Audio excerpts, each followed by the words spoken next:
Good morning, everyone. I hope you're all doing well. Let's bring up the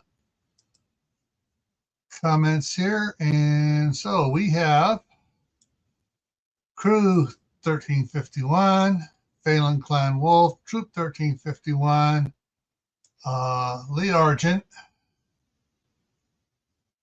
Okay, those are the four there. And so we got, all right. Here's I'm in a little sour mood here today. Because with at least the four that are in here now, there were some others that came in yesterday as well. So we sometimes we were up to seven showing up there watching and stuff. And there were comments from others that were in here for at least a good hour or so as well. YouTube is saying, oh, you only had a total of 4.1 watch hours yesterday. And if everyone here that is in here right now was here for the entire time, and so that was so that would have been 12 plus the others coming for a little bit, would have been at least 15 hours of watch time. And they're saying, oh, you only got 4. So it's obviously that YouTube, listen, YouTube, you have been caught stealing from me again. And I got screenshots. So yeah, I got to talk to an attorney.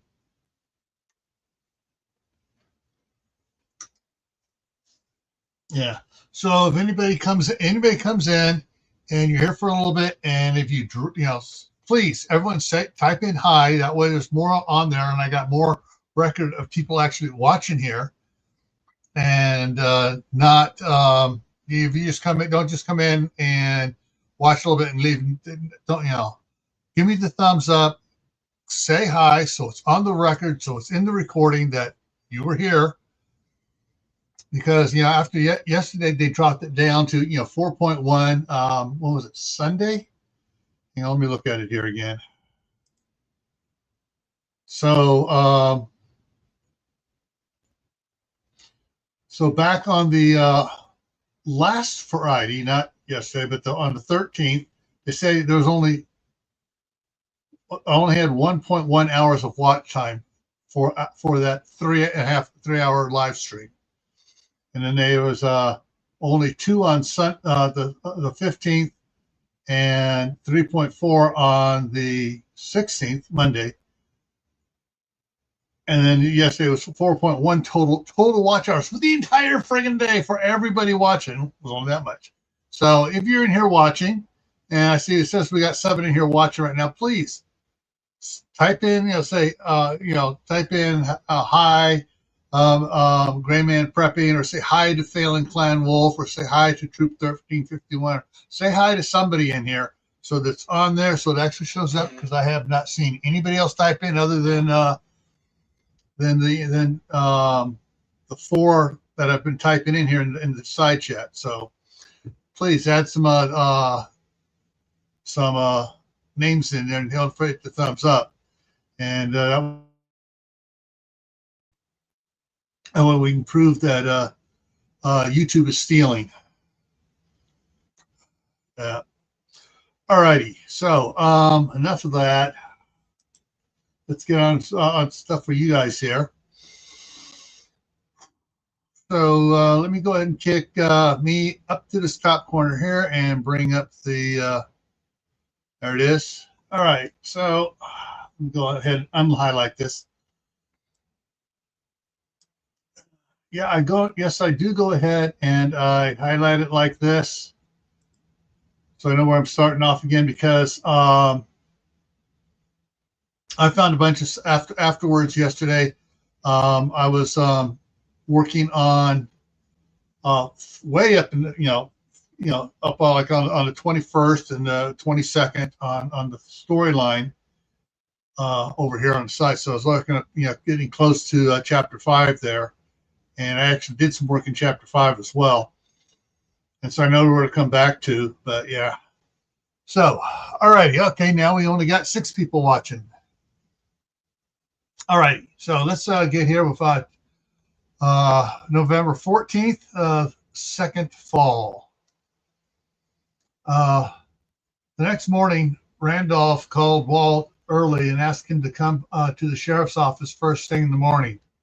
He had something to show him. He also asked that he bring Sammy Harris, captain of the Idaho Rangers, with him.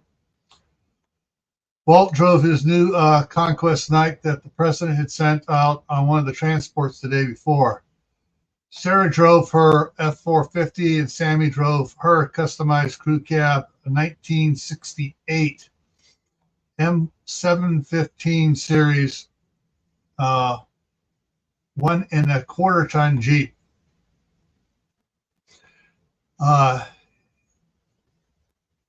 Inside, Randolph looked like the cat ate the canary as he greeted them and took them upstairs to the second floor storage area. When they got to the top of the stairs, they saw the entire second floor had been cleared out. Decades of junk had been removed, and a dozen people were busy setting up desk chairs, filing cabinets, break tables, and other office furnishings. Randolph said he wanted to keep all law enforcement together, but they'd have to scrounge up their own water dispenser, coffee pots, and any more tables and chairs if they wanted them. Walt asked if Jason could go with Sammy to one of the warehouses that Walt had set up and get more folding tables and chairs, and some lockers and a couple of Hoopus Mega 5 portable power stations, and 5 of the extra battery units for each one that he had ordered to power the building if and when the generator died. Walt had a feeling they were going to need them sooner rather than later. He said also check on anything that they might need. Also check for anything they might need in the way of office supplies and communications equipment. Walt said that he had to go pick up some people coming in on the morning transports. Hang on, I need to add something here. Over at the EXPA, expanding a airport.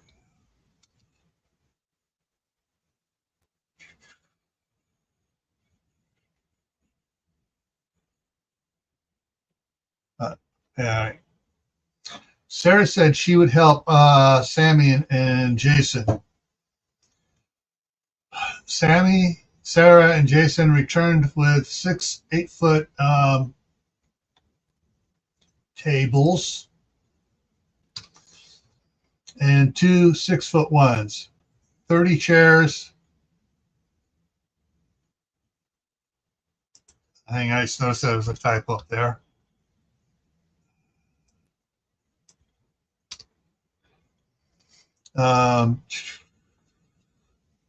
30 chairs and 3 Opus 5 Mega 5 portable power stations, and the extra battery units.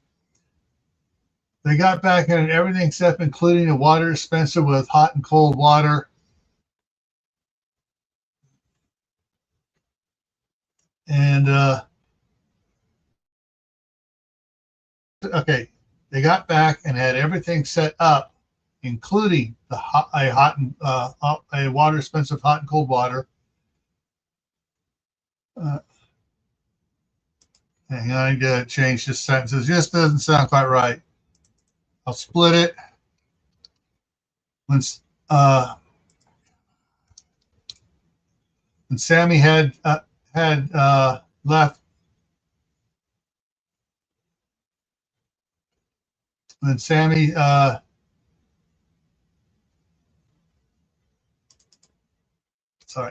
Sammy had to go back to work with the NYLT staff well before Walt got back with those that came in on the transport planes. After Sarah had unloaded the supplies from her truck and set them up, she headed over to the DHS office modules. It was about 9:15 when she got there. One of the transport planes brought four federal marshals along with six Federal Protective Service officers who were transferring to the marshals. Another brought two more marshals and four others that were transferring from other federal agencies. The transports also brought four up-armored Ford expeditions for the new federal marshals agency. Walt spent the next several hours introducing them to all the new.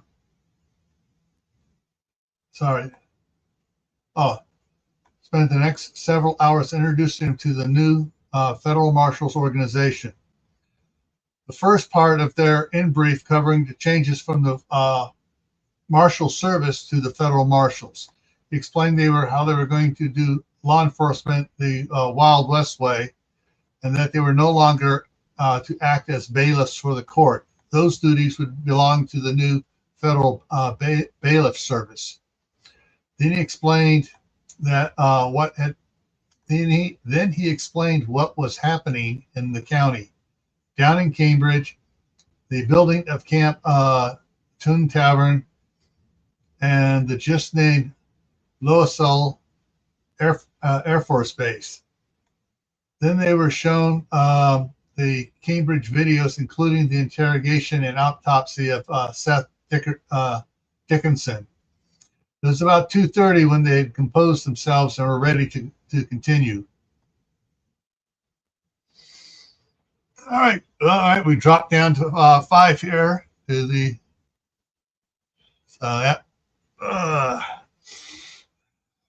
so those that came in and were watching for a little bit didn't stay long. They didn't give us a thumbs up, as far as I can tell. And let me double check over here. I'm gonna hit a refresh on it, see what I got over here as far as if anybody gave a thumbs up or not. They definitely didn't make any comments worth noting here. And nope, no comments popping up there. And we nope, they didn't give us any thumbs up either. So now we're down to 3. Jeez, that can't be right. All right. Let's see what's going on here. Yeah. All right. I'm not sure who's. Yeah, I can tell right now that YouTube is discounting some of you guys that are watching. Not discounting. They're not counting. They're disregarding you guys that are watching. So I'm not sure what else to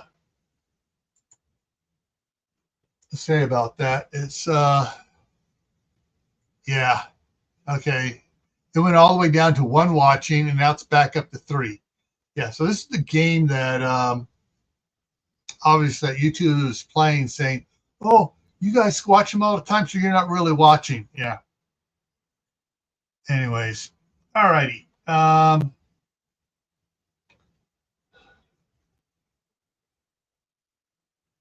right.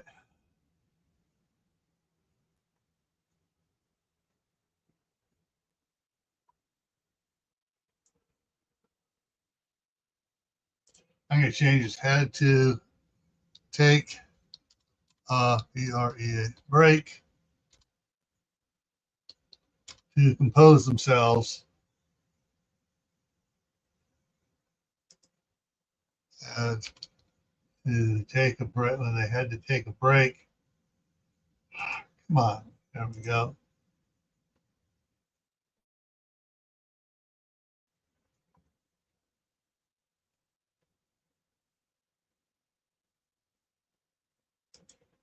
And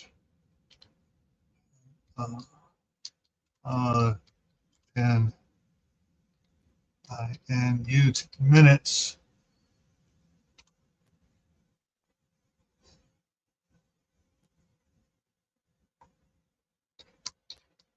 or hey, we're ready to continue.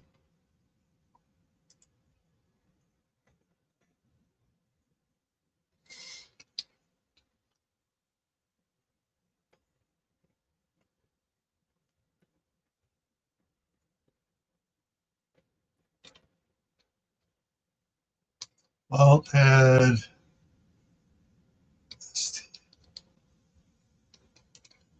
to go over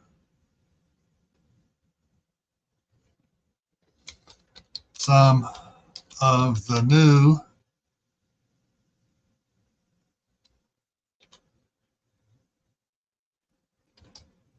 regulations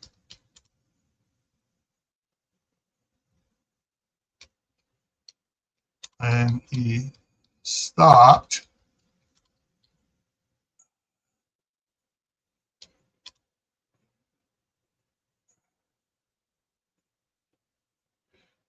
hang on here and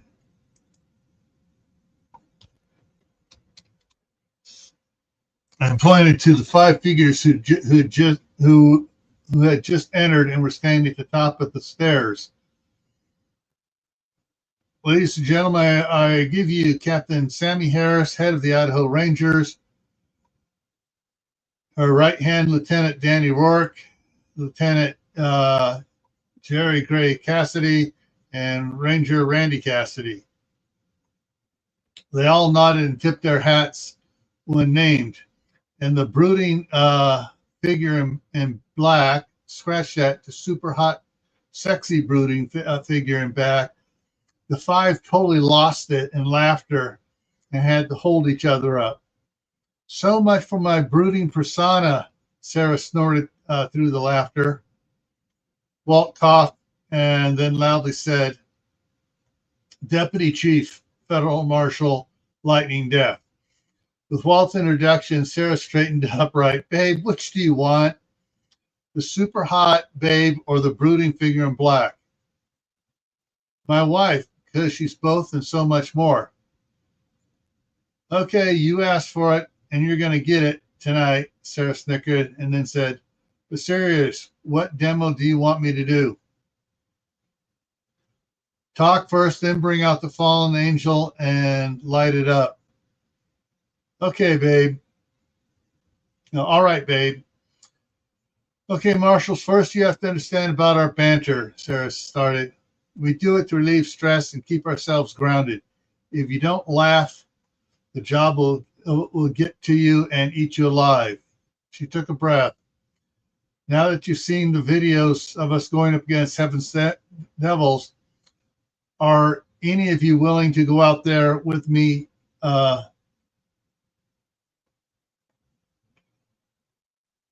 out there and STA and stand with me head to head against the next batch. All but one refused to look at her. Finally, one raised her hand with a single finger up, and Sarah nodded to her. How much time do we have to practice before we go? What exactly are you going to practice? Sarah asked. Shooting. What? You don't know how to shoot? Wait, what? Don't you already know how to shoot? Well, of course.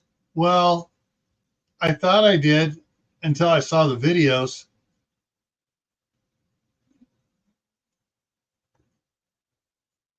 The last time you were on the range, when was that?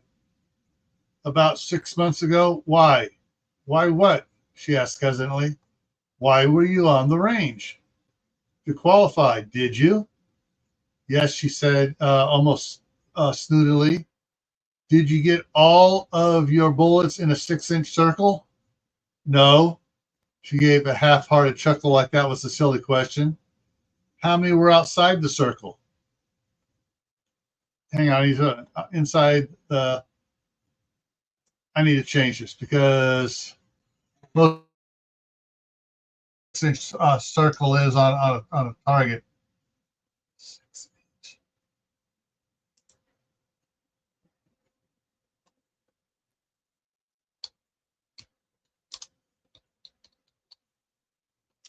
All right. Did you get all of your bullets in the 6-inch 10-point circle? No. How many were outside the circle? About 60%, but they were all.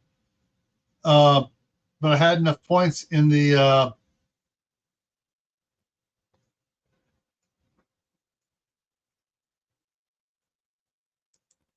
Hang on, in the 9, 8, and 6-point rings to qualify. She added added the last hurriedly. That's not supposed to be a capital A there. The rest of you, anyone with less than 20% outside the 6-inch circle, only one of them raised his hand. Then one of the others heckled him for going once a month. Sarah turned to the heckler. How many days a year do you go to range? Once to practice or once to qualify? Yeah, let me fix this. I thought I fixed this before. The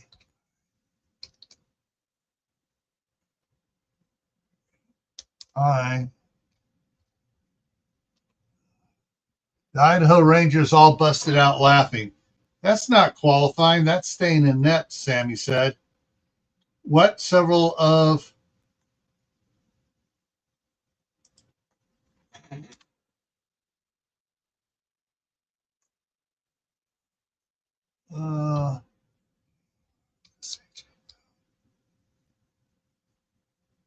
several of the marshals croaked out. We spend a couple hours at the range 2 or 3 days a week, Sammy stated. Sarah spends a lot more there and even more time practicing drawing everywhere she goes. To stay in the federal marshal, she will spend 3 hours a week at the range after you certify, Sarah said. And to certify, you have to get all your shots in the 6-inch circle on 3 separate days in 1 week. Nobody can do that.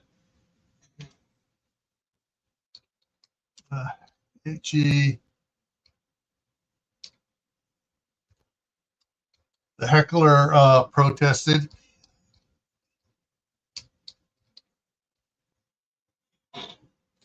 Every Idaho Ranger does, Jerry said. Both rifle and pistol, Don added. Sarah does a 3-inch circle, Randy verbally jabbed at them. And Sarah can do it in 10 seconds too, Jerry added. And until the president says otherwise, Sarah continued, we don't take prisoners unless we need to. And that is to get information or for some other specific reason at the time. That seems kind of harsh. The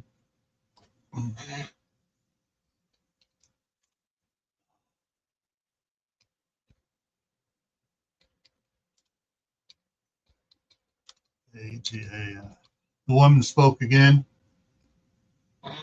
Not as harsh as having a bunch of them say they're going to take you and all the rest of your friends, boys and girls, and enjoy plugging all your holes tonight, and knowing that they will kill you the first chance they get, right after they rape and sodomize you multiple times, or during or before they rape you, and have them brag how they're going to triple team you. That's harsh, Sarah directed her gaze towards the heckler. Hang on, I just switched this around. I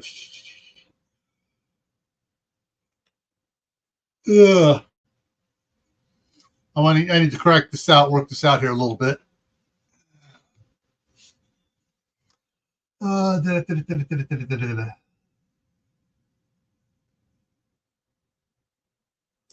need to put another line in. Yeah. Come on, back up here. THEHECAL.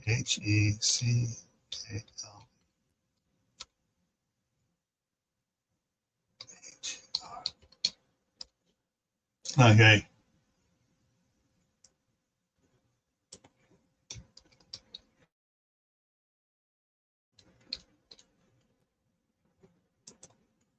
happening there. There we go.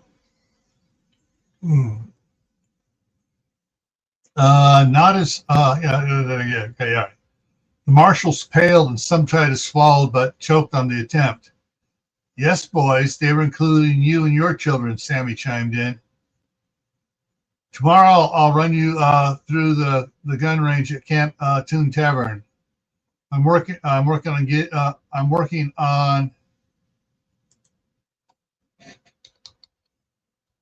getting you quarters. Getting quarters. Sorry, come on. Getting quarters for you tonight. Sarah said, or not tonight.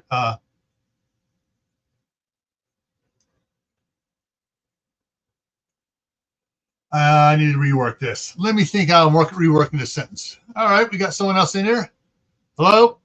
Please give us a thumbs up and say hi to a couple of people, please. All right. All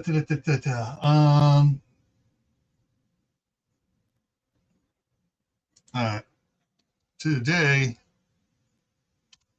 I'm working getting quarters for you.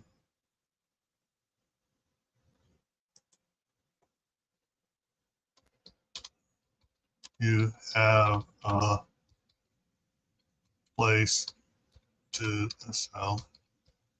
Sleep tonight. Yeah, there we go. Now it looks, now it's better. I got that handled for you, Lightning. A voice came from down the stairs, followed by the sounds of someone coming up them. Soon the face of Colonel Jackson cleared the landing at the top of the stairs. Good afternoon, Chief, Deputy Chief, he said as he finished ascending the stairs. Good afternoon, Colonel. I've received two bunkhouse trailers.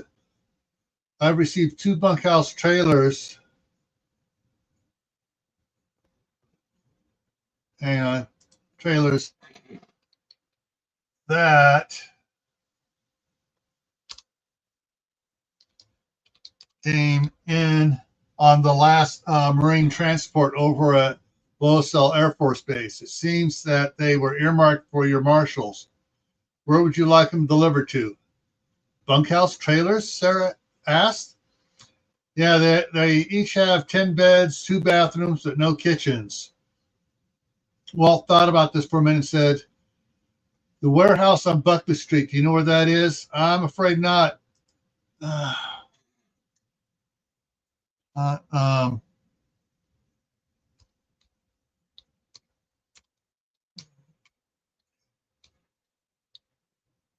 Jackson,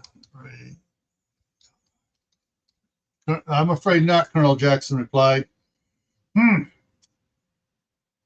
Walt muttered to himself, where are they now? Out front.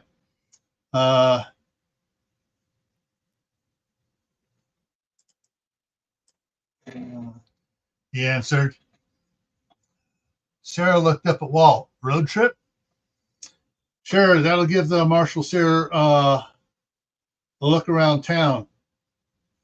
Walt said, then asked Colonel Jackson's, are these all electric or propane furnace? Propane furnace and water heater, no stove or refrigerator. The AC is 120 volts. They can use either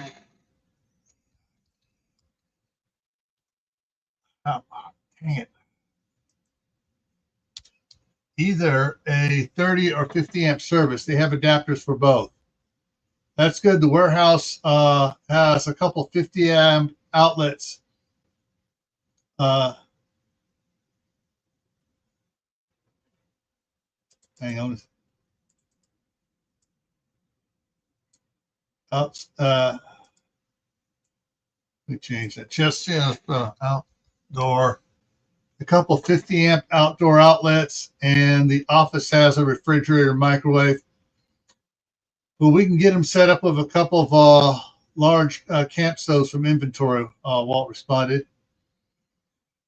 Sarah, give them a quick tour of council, then take them down to Camp Toon Tavern and see if you can run them through the range a couple times. By the time we get the trailer set up and ready for them to move.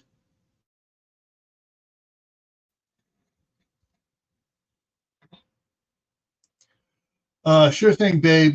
She answered. All right, people, let's load up. Sarah, Sammy spoke up. We're going to stay here and work on the course for the Marines. Sounds good, Sarah replied. I've been listening to my recording from last course. I should be able to give my first practice presentation tonight. Cheater, Jerry sniped with a smile. Before Sarah went down to the vehicles, she called Camp Toon Tavern and informed JT that she was bringing the latest federal marshals to the range. Walt led the way to the Berkeley Street warehouse with Colonel Jackson's Humvee behind him, and then the two Hemet trucks pulling the bunkhouse trailers. After she finished her phone call to JT, she led the deputies on a more informational route.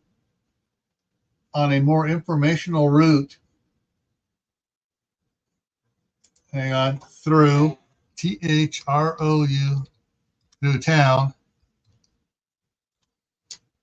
using the radio.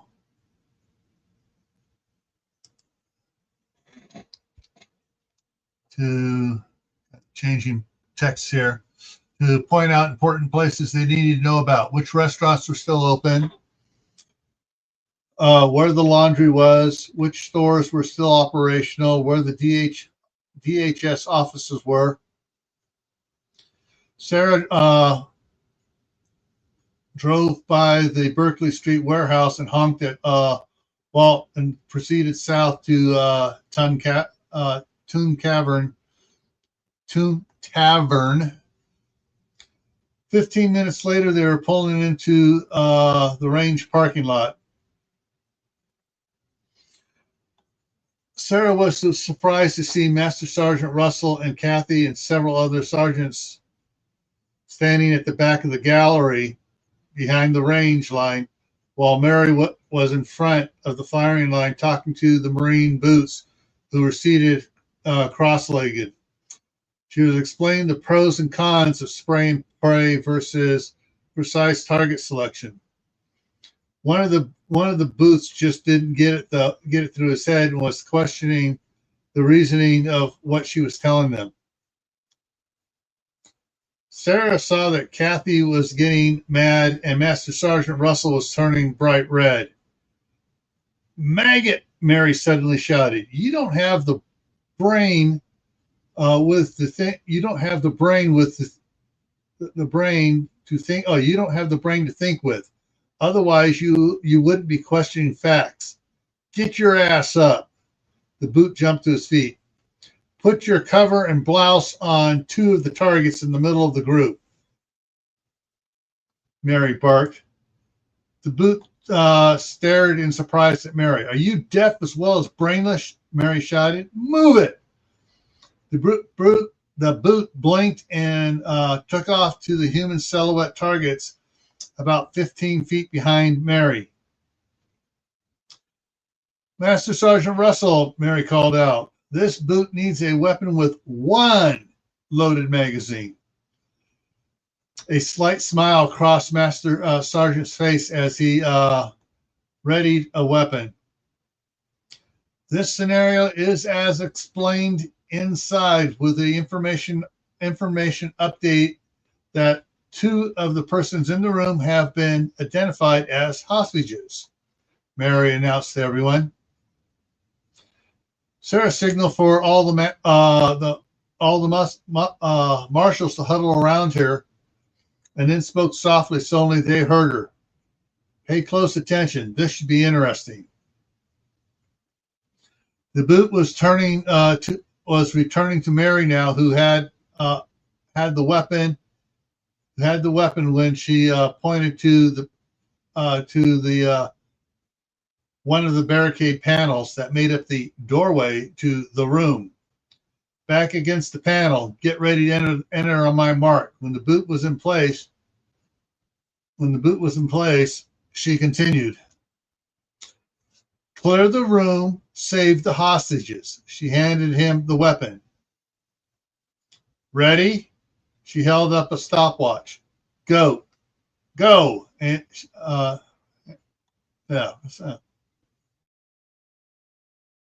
stopwatch. Then SHOU. Then shouted, go. The boot stepped into the doorway and started spraying on full auto. 2.5 hours later, when he was empty, he dumped his magazine and was feeling for another. Bang, bang, you're dead.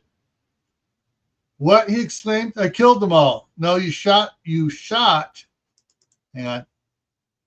You shot most of them in their body armor that they were wearing per the briefing, and they lit you up head to toe.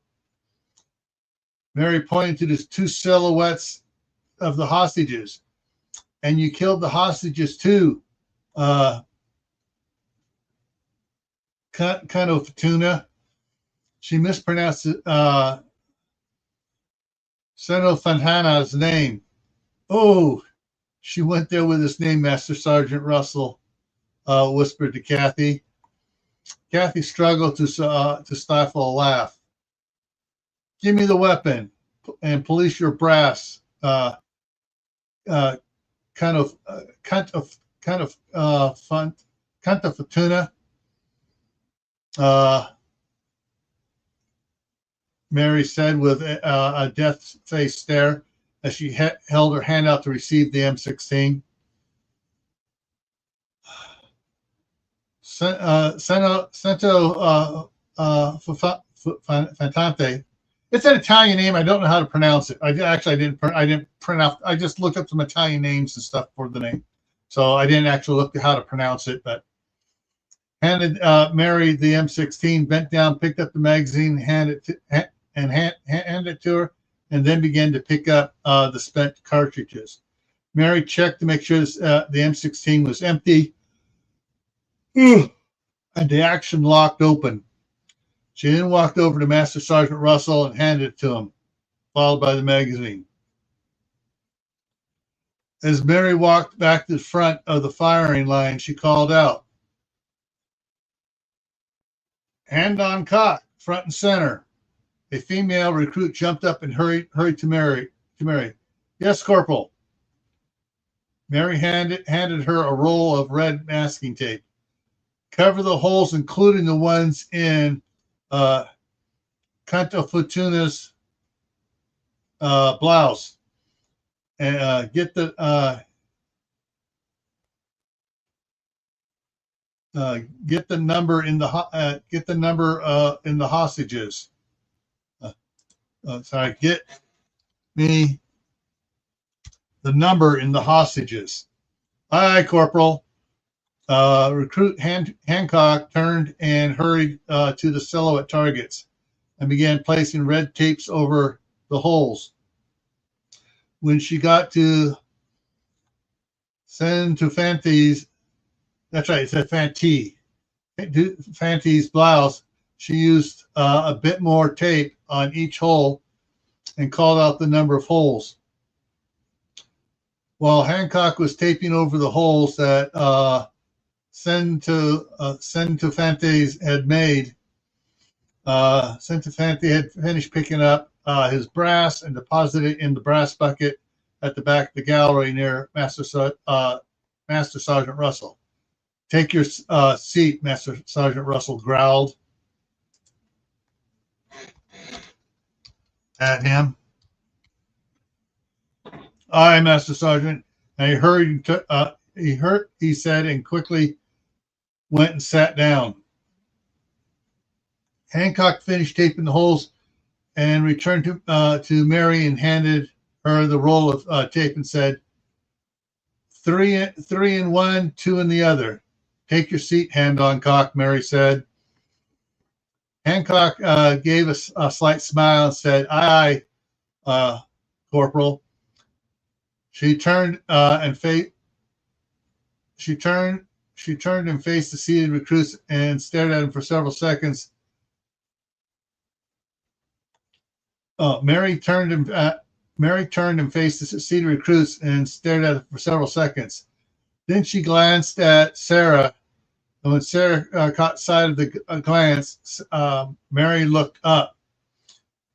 Sarah pointed to the roof over the gallery, and Mary nodded slightly. Sarah shrugged and leaped up, caught CAUGHT,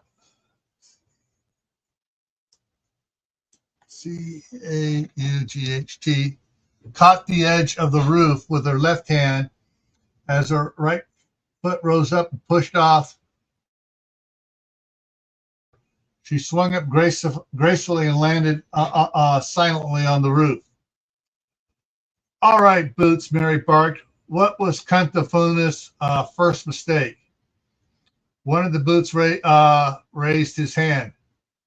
"Peckerson," Mary snapped.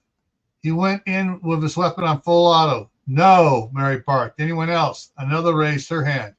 "Whorehouse," Mary called out. "He didn't check before he entered." "Wrong," Mary said in disgust. Hancock raised her hand. "Hand on Cock." He had the wrong attitude. He thought he was just going to go in rocking and rolling, busting some caps and overwhelming them. He wasn't thinking, planning, or being safe. Correct. He started out with the wrong attitude and went downhill from there. Mary turned away from them and walked back to the barricade panel where she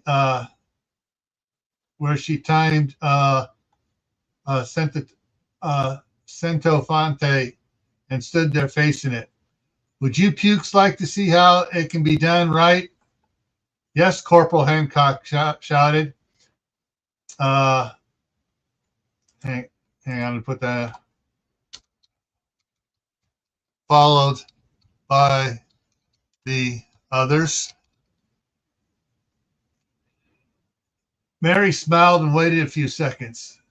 "Sergeant Major Dyer Thomas." "Corporal, do you recall an event at Chief Marshal Rogers' home 22 days ago involving a Beverly Hills bitch?" Kathy chuckled. "Of course. Would you be so kind as to repeat the introduction you made to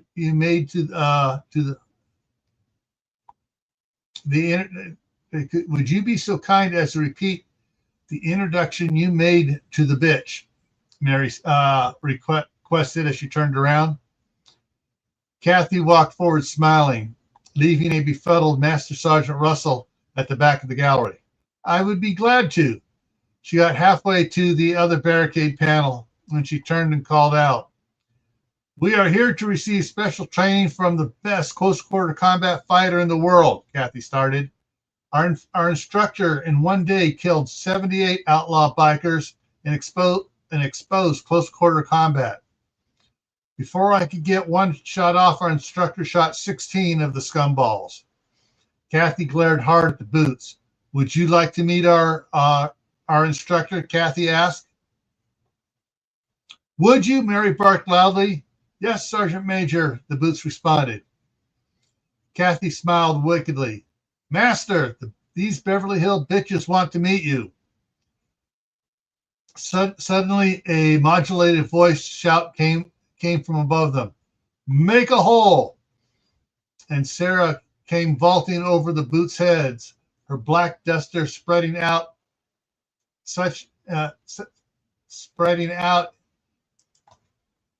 in such a way that her weapons were all exposed and easy to see. When she was above the Boots, she twisted and flipped so she came down. As she came down, she was now facing them. Sarah landed with a little differently than she did at her home.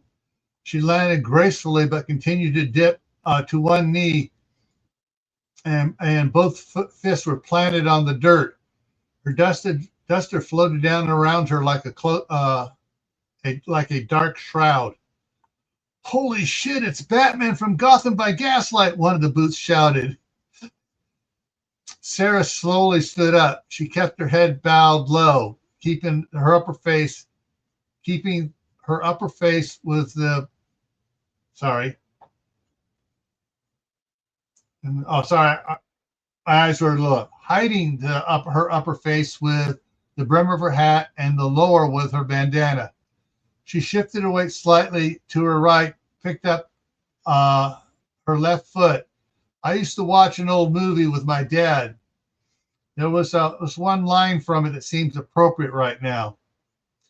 As she spoke, she slid her left foot up behind her right knee and caught the leading edge of her duster with a spur and pulled it back to expose a revolver on her right hip. The main character was facing off against a bunch of bad guys that had just tried to kill his idol, Jack Beauregard, with a bomb. Anyways, he told him that Jack could draw and shoot his revolver 3 times before the other guy could even draw once. She continued to pull around her and brought it up to her left hand, and she took hold of the corner of the duster as she lowered her foot to the ground. She brought the corner of the duster up in front of her, and as she did so, the Glock 29 SF in the right shoulder holster came into view. Sarah tucked the corner of the duster into her gun belt and slid it back, catching the left side of the duster with it to expose a second revolver in a cross-draw holster, and then a third revolver holstered at her left hip. And finally, another Glock 29 SF in the left shoulder holster. She then stepped backwards towards the barricade opposite from Mary and stopped the foot in front of it. She glanced over at Mary to move forward a bit. The marshals hurried from where they were watching to the back of the gallery behind where the boots were seated to get a better view. Mary stepped forward 3 steps and looked at Sarah. Sarah set her left foot even with the opening of the doorway, and wiggled the toe of the cowboy boot to make an indentation in the dirt. Next, she drugged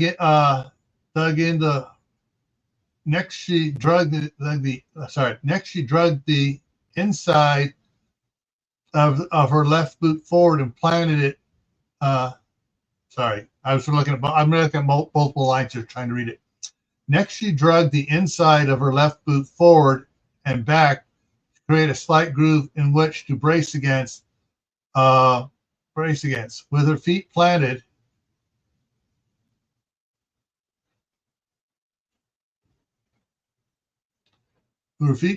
she bent her knees slightly and rolled her shoulders.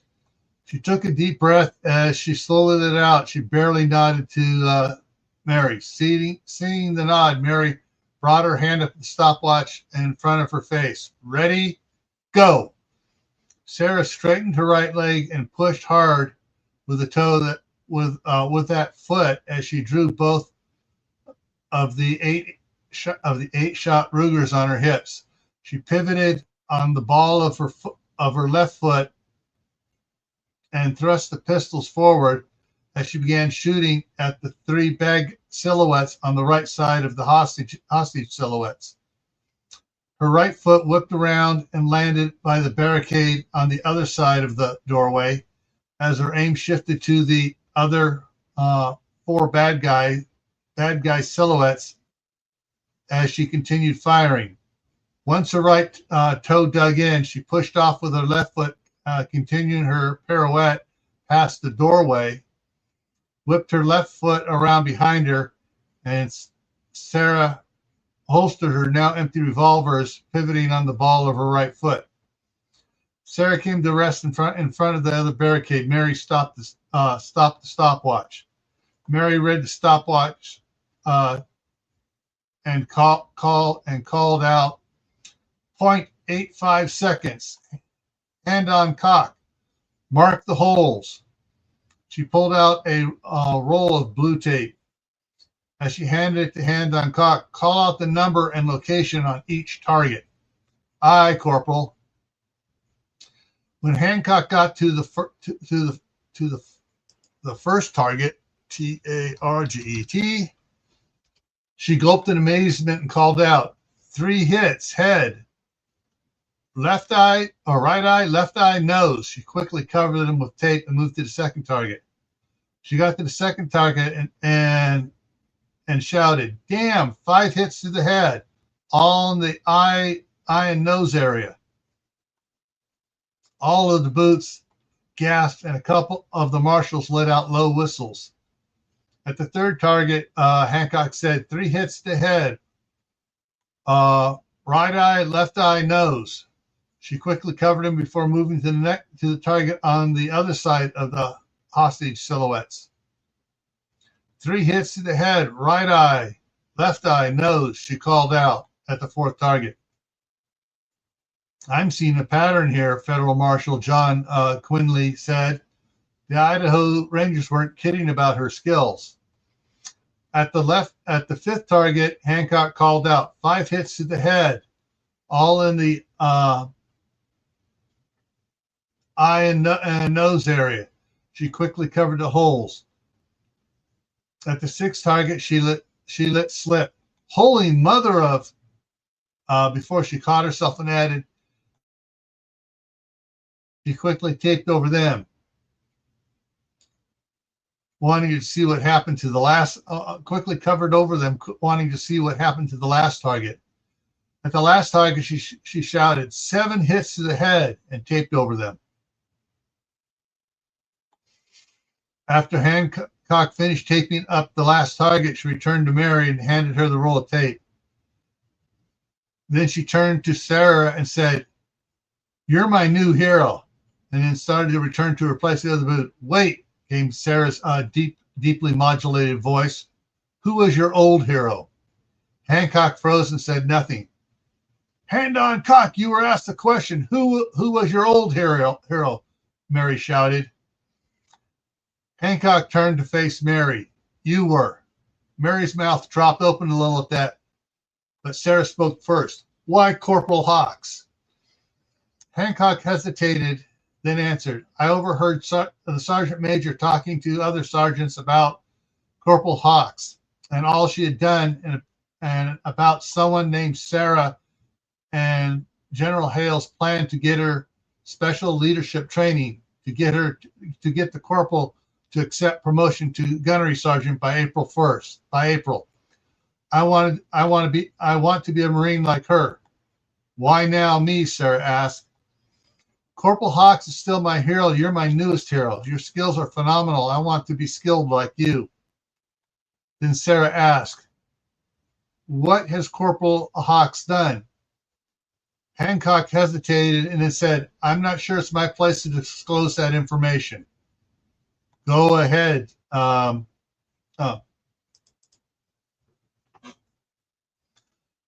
Sarah said. Hancock glanced at Kathy, who nodded to her it was okay. She was in the Young Marines at age 8, but left after 7 years to support her sister who wanted to do other things. How she helped fight the motorcycle gang Heaven's Devils and took out most of the traitor general, hang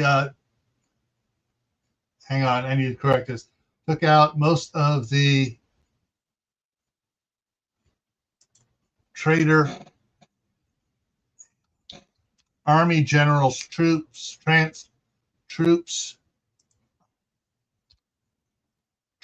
transports when they were trying to kill those at Sheriff Rogers' home. She accepted a promotion to corporal from the commandant of the Marine Corps, and she's not even 18 yet. All of the boots straightened up at the last part. A few even gasped out loud. Sorry, my eyes are getting, the furnace was blowing. My eyes got all goopy, so let me get them cleaned out here. At least it's not as dry as it was yesterday. I got the humidity up for 4 percentage points. Still not up to where I'd like it to be.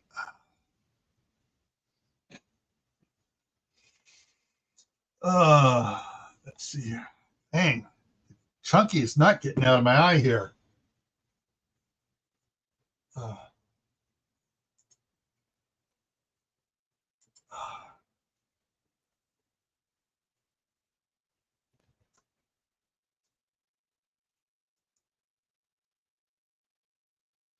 There we go. It got a hard, crusty piece there.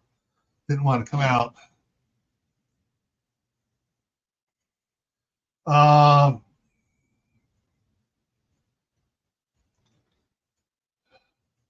Everyone was quiet as they took in what Hancock said.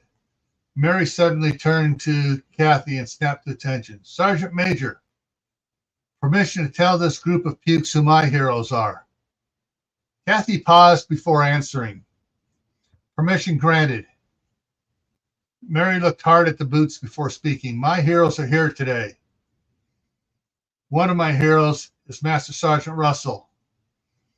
He has worked me hard and won't cut me any slack because my father is Lieutenant General Donaldson. Hang on.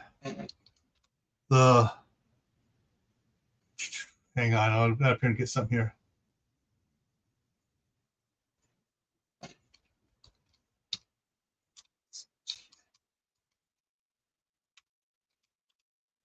The boots gasped as Mary turned to Sergeant Master Sergeant. My heroes are Master Sergeant Russell. He has worked me hard and won't cut me any slack because my father is Lieutenant General Donaldson. The boots gasped as Mary turned to Master Russell and said, "Thank you, Master Sergeant Russell," and saluted him. Master Sergeant Russell returned the salute. Another one of my heroes has set me a high goal of personal honor. Her example of self-sacrifice inspires me to do. Inspires me whenever I doubt myself. Several years ago, she fell in love, but she and her love could not act upon their feelings as he was running for sheriff. And even though she was 18, she was still in high school. She was afraid that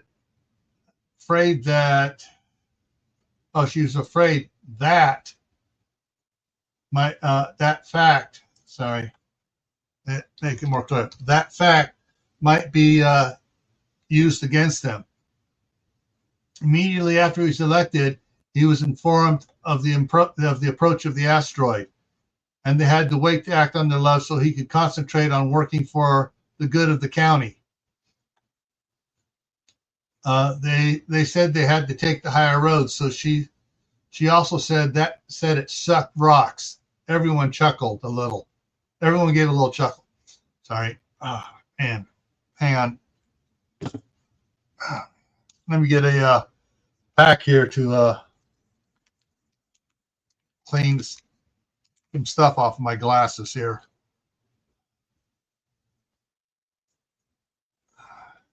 It's bad enough when I get goop in my eyes. It's even worse when there's oils from my eyelashes and eyebrows on the lenses and make it hard to see through.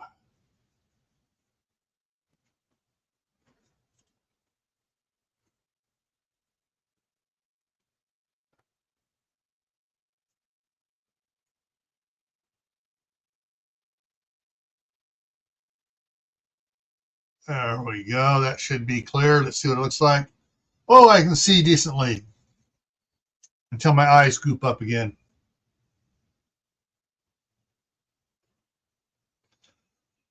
Everyone gave a little chuckle. In the video you were shown of the local people taking a stand against the motorcycle gang Heaven's Devils, she was the one out front with the sergeant major.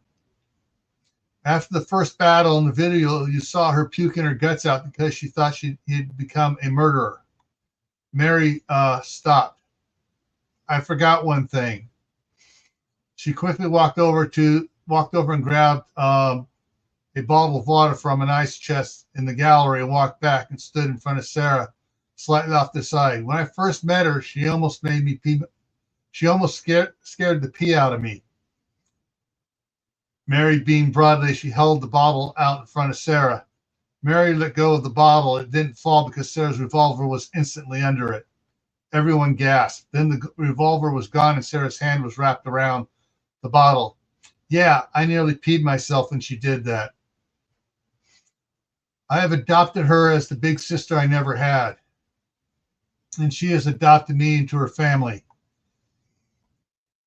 She was one of my matrons of honor at my wedding. She has been teaching me she has been teaching me pistol marksmanship. Thank you, Lightning Death, for being you. More than a few gasped at Mary's use of Sarah's other name. Mary continued. A little more than 2 months ago, my father, who was then a senior vice president for Chevron Oil, was being relocated to Northern California. Because of this, 2 members of his securities team decided needed to be replaced.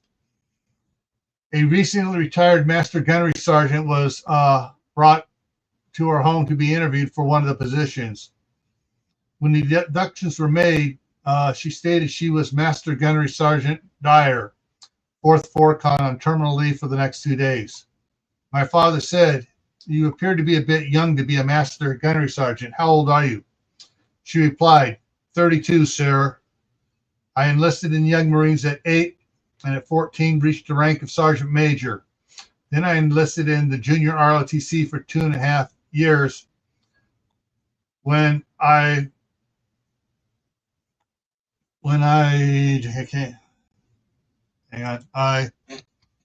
was able to enlist in the Marine Corps at 16 and a half with a special waiver after I graduated early from high school. My father was a first sergeant. I entered boot camp as a lance corporal and came out as a corporal.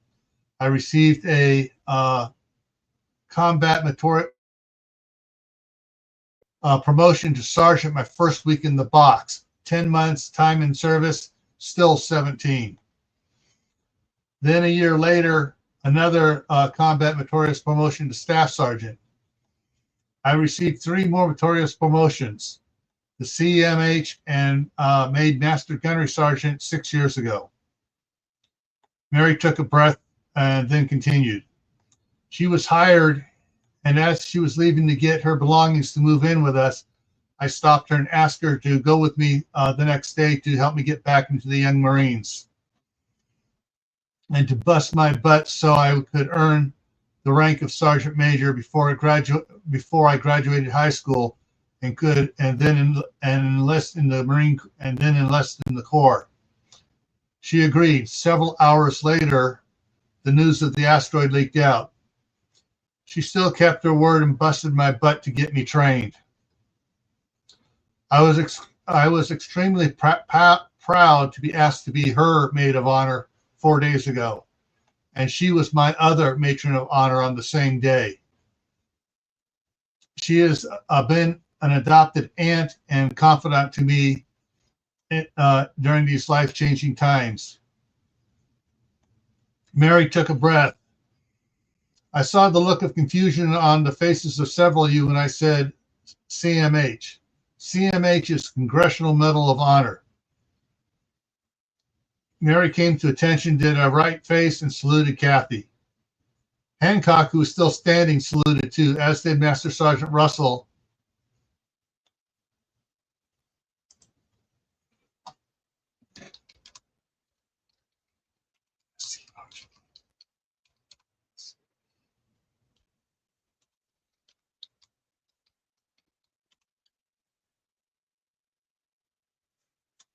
As it said, Master Sergeant Russell and the other sergeants in the gallery, and several of the federal marshals who had served in the military. The boots were scrambling to do likewise. Kathy waited until all the boots had saluted before returning to salute. Mary turned back to the salutes.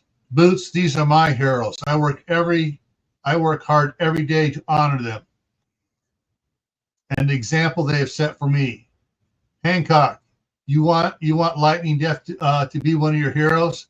Then honor her by working harder than you have been and never stop. Aye, aye, Corporal Hancock. And Hancock came to attention and then started to return to her place with the other boots. But Mary stopped her.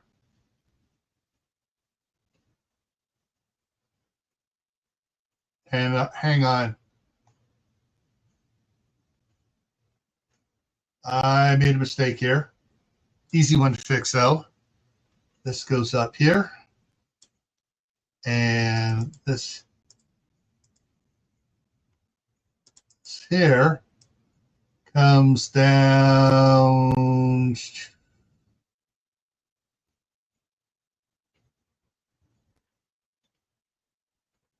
Oh, never mind. I just need to delete that. But I copied it up there. Hand on cock. That it would go, never stop. Aye, Corporal. Hancock came to attention, and then she started to return to her place with the other boots, but Mary stopped her. Hancock, you always have a slight smile when I call you hand on cock. Why? Hancock turned bright red, swallowed hard before answering. Because it gives me hope that it gives me hope that I will one day get to marry a hot man like what? Like you did, Corporal. Hancock stiffened, expecting a fiery response. Mary leaned forward and whispered in Hancock's ear, work hard and be the best Marine you can, and maybe one day you will.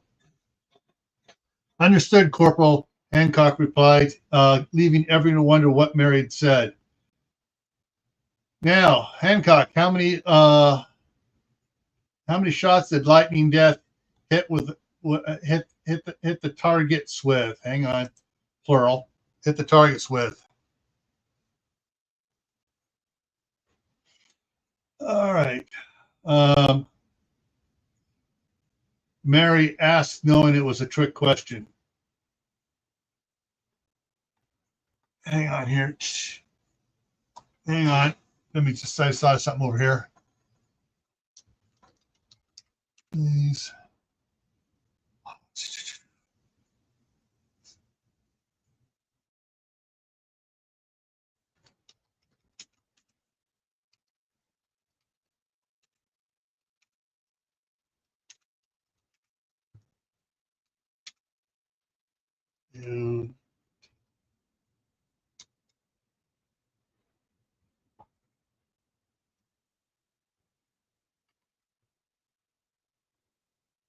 And I miss. Sorry, I'm responding. I'm putting a comment in the chat here. Okay. And pin the message. There we go. Let's see. All right.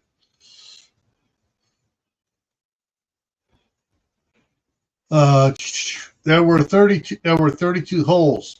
However, I don't know how many bullets she used to make those holes. I think it is possible to know. Probable several bullets made 2 or 3 holes. A couple of the boots chuckled.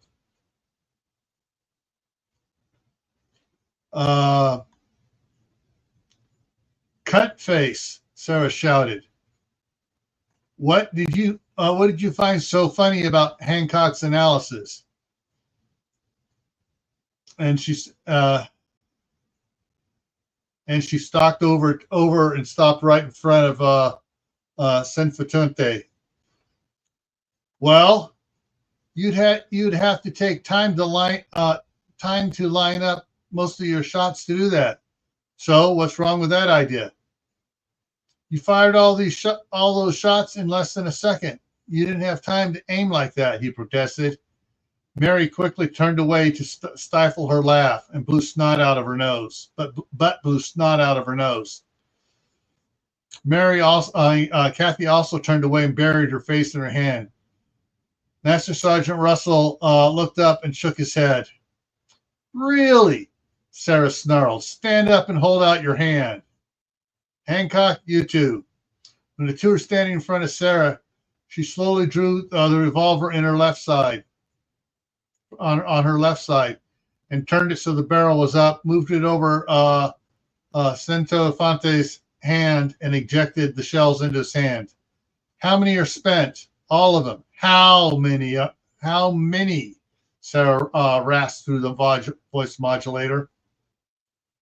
8. Hand them to Hancock.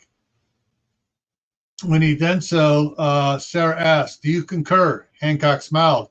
"Yes, all 8 are spent." Then Sarah reloaded the revolver and holstered it. Then she drew the revolver from the right holster and repeated the action. How many are spent? 8. Sarah motioned to Hancock, and Centofanti handed her the shells. "Do you concur?" "Yes, all 8 have been shot." She reloaded the pistols and holstered it. Then she drew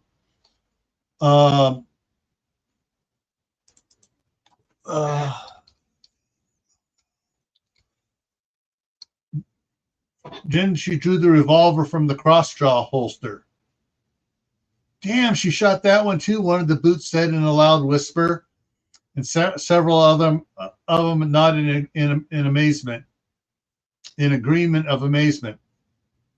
This time, Kathy kept the barrel pointed down and opened the chamber and showed it to Hancock and Centofanti. "How many have been shot?" "I can't tell," Centofanti said. 3, Hancock said quickly. "How can you tell?" Centofanti asked. Hancock hesitated, and Sarah said, "Tell him. Look at the primers. 3 have dents in them from the firing pin." "Correct," Sarah said as she pressed the extractor rod, just enough to remove those 3 shells and place them in the pile in Hancock's hand. Then she reloaded the pistol and reholstered it. "Total rounds?" Centofanti stuttered as he did the math. 19, Hancock said quickly. 19 shots, 32 holes. "That's quite a few Quigleys," Sarah said. "What's a Quigley?" Centofanti asked. Mary laughed out loud. "Really?"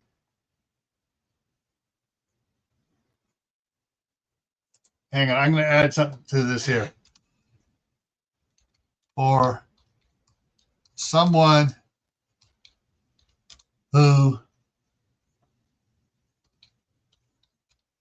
thinks he knows all about weapons. You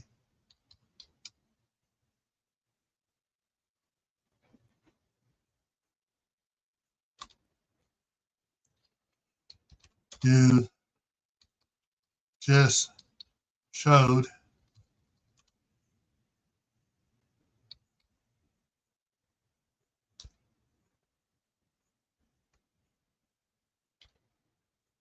or about more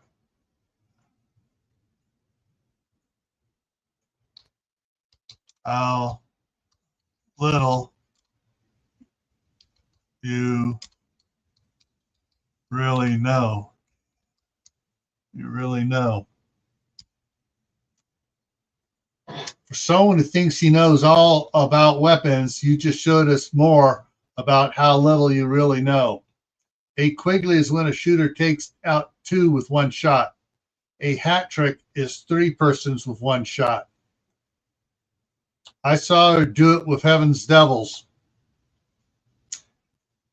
On the run and under fire, Kathy said. But nothing, Mary interrupted. I have made arrangements with Master Sergeant Russell and Sergeant Major Dyer Thomas to bring you out here when I found out that the federal marshals were on their way here to do evals. Why? Because too many of you have the spray and pray mentality. Well, I have news for you. We do not have unlimited ammunition. We have lost 90% of our ability to make more. You have to conserve it and make every shot count. Otherwise, you will burn through all we have and you will be weaponless.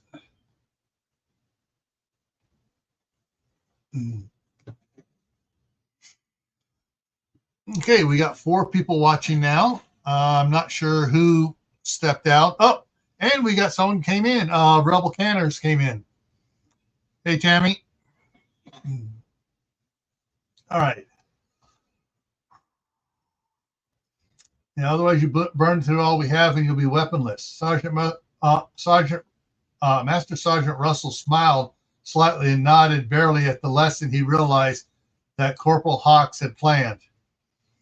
Sarah held her hand out to Hancock and took the empty shells and then dumped them in her duster pocket. You need to realize this is real life, not the movies where Sly Stallone's Expendables have tons of ammunition on them.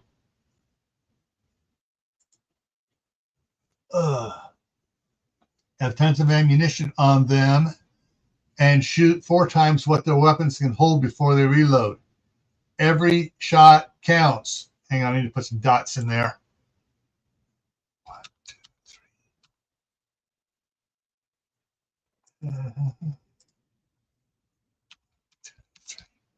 3. Every shot counts. Every shot must hit its target.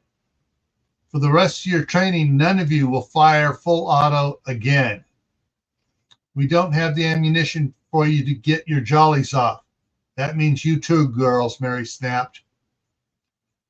Corporal Hawks is right. That is why I've brought the marshals down here to test and evaluate them and begin their new weapons training. Our goal is to have the federal marshals to be a one-shot, one-kill law enforcement department, just like the Idaho Rangers.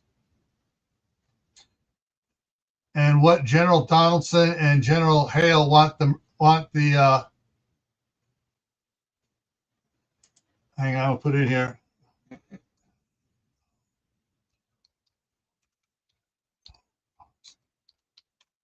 Want the 4th Forcon Marines to be. The question is, are you up to it? Think about it.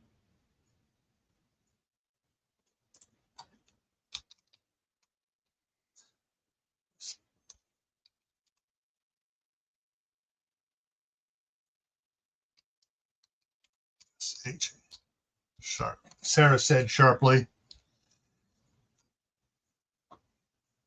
Sarah turned to walk over to Kathy when Centofente muttered, "What a bitch." Those that heard it backed quickly away from him. Sarah stopped and took a deep breath and slowly turned to face him. She stared at him for several seconds, and he got a smug smile on his face. "Call me a bitch one more time," Sarah snarled.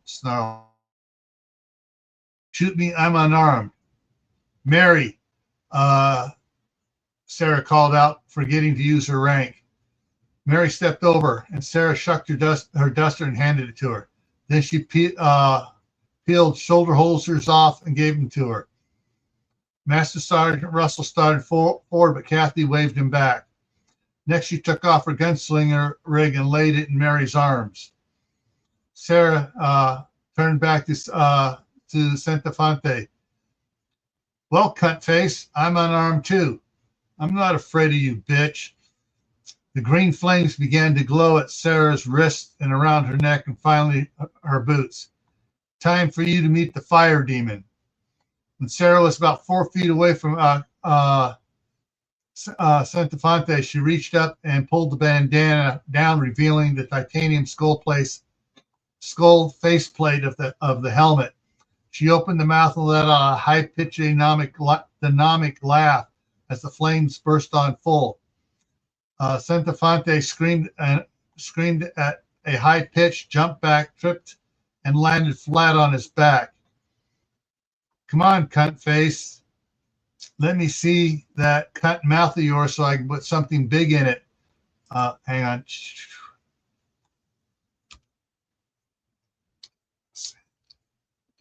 W-A.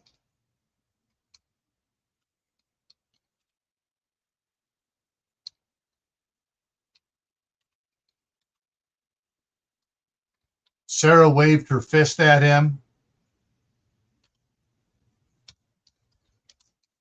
with flames boiling.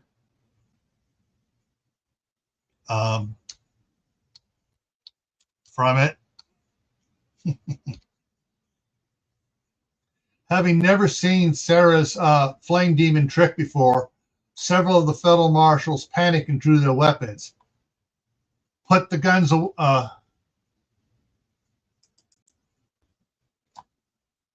P-I-S-T. Put the pistols away, marshals. If you shoot her, all you'll do is piss her off even more, Mary shouted. Put them away now, shouted Kathy. The marshals that drew their weapons slowly holstered them and held up their hands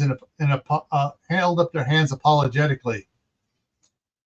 Come on, cunt face, open that orifice so I can work it, Sarah barked as she leaned over Centofonte with a flaming fist. No, please stay away. I'm sorry. You sure are sorry. Sorry sack of arrogant shit that thinks he knows everything, Sarah growled. But you don't know squat. You don't even know how to keep from shitting your pants. Sarah stood back up. She looked at two other boots who had the biggest bug eyes. You too. She pointed at them. And they raised their hands in defense. Get him back to the barracks so he can get cleaned up and changed changed into clean clothes. They scurried as fast as they can to get out of there with him. Sarah looked at the marshals. This is what Walt meant by bring out the fallen angel and light it up. He didn't want you to freak out when I do this when we were facing off against the bad guys. She clapped her hands together and the flames went out. The marshals nodded. Nodded. Still with wide eyes.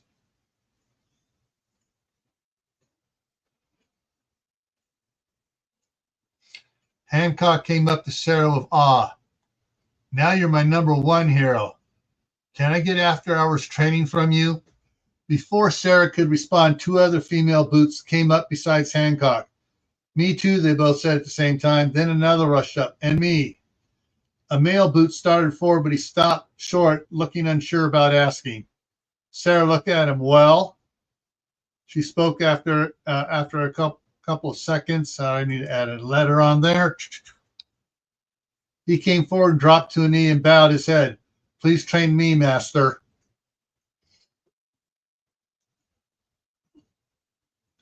When he knelt, the four females did likewise. All said, please, master. You five need to step up your efforts with your core training first, Mary snapped as she stepped up next to Sarah. Agreed, Sarah said. And if all five of you finish topping your group, then I'll talk with Sergeant Major Dyer Thomas, Sergeant Master Russell, and Corporal Hawks about it. 5. They stood and snapped to attention.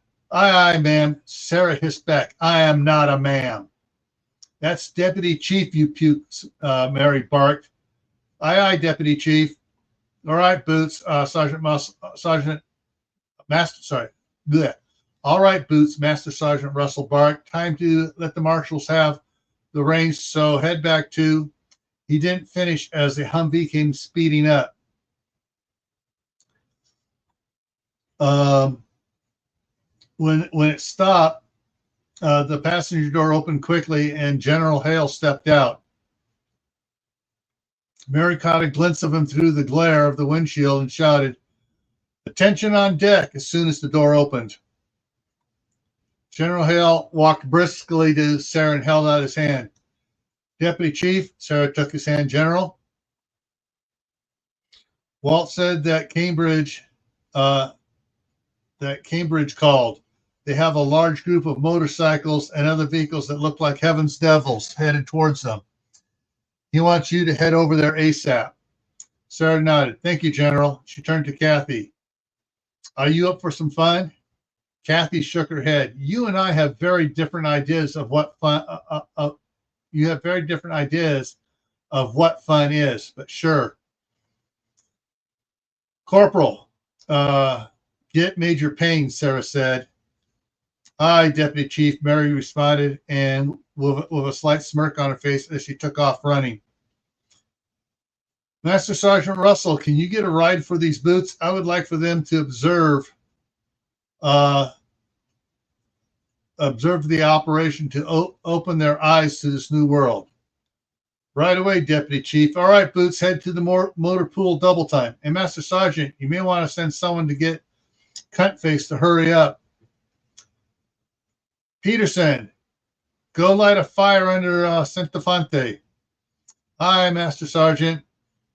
"All right, Marshals, load up," Sarah hollered.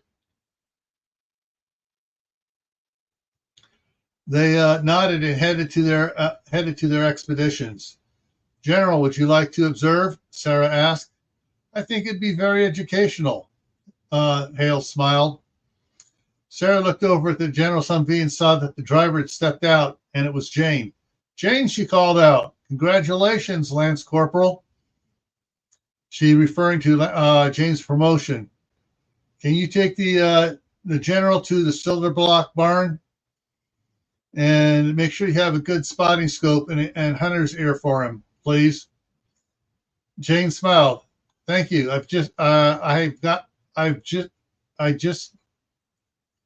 have just the setup." Then she looked at her watch. 29 minutes ETA. "Let's hurry, people. We're on a short clock." Sarah hollered as she started towards her F-450 with Kathy right behind her. Sarah stopped at the armory for Kathy to grab the M250, a special purpose weapon, and a can of ammo. While there, she saw Mary driving out of the back of the motor pool with a JLTV, LATV, general purpose vehicle, and headed down the trail that goes to her grandparents' house. After Kathy loaded the M250 and a couple cans of ammunition in the back of the truck, they were off. Kathy began changing her clothes in the back seat. She was keeping them in a specially marked go bag in the armory. She had a second set in her loft. As soon as they hit the paved country road, Sarah turned on the strobe lights that Walt had installed on her truck. Sarah looked in the mirror. 4 armored black Ford Expeditions were right behind her, also with colored strobes on. Behind them was the Humvee that Jane was driving with General Hale and someone else she couldn't make out. They had been waiting by the armory for her to take the lead. When they were 2 miles from Cambridge, Sarah spotted flashing lights about a mile behind them. She grabbed the microphone for the ham radio, checked to make sure it was on the frequency that she and Walt had set aside for them to use when responding to Cambridge trouble. "Hey, baby, is that you catching up to us?" "Yep," Walt's voice came back. Gordon's drone faster than the first group, but they've slowed down.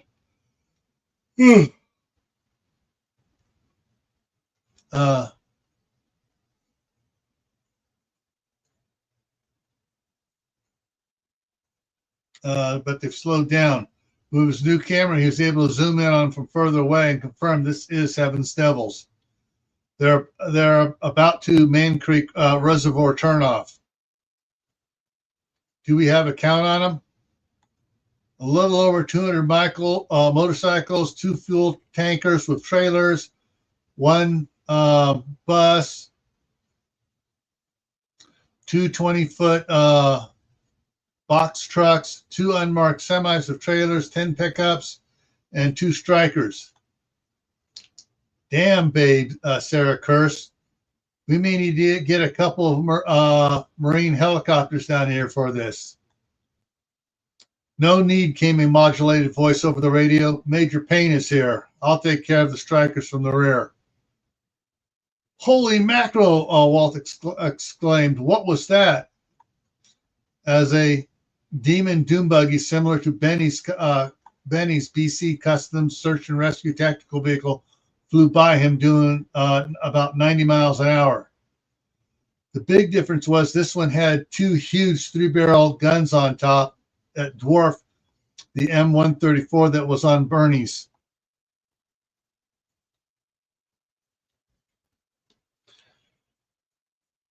This is a BC Custom Search and Rescue Tactical Vehicle version 5C. And the primary weapons are 2 GAU-19 tri-barrel 50 caliber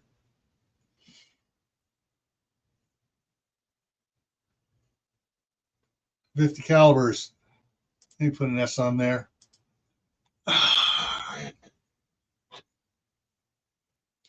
Loadout is APHE, 4 1,000 round cans and 2,000 cans of tracer. We also have a M250 door gun. Where the crap did she get that? Kathy exclaimed. 5-1 on Williana. Sarah smiled. Kathy thought for a second. No bet. Rolling down the window and climbing partway out with a pair of binoculars, she looked back.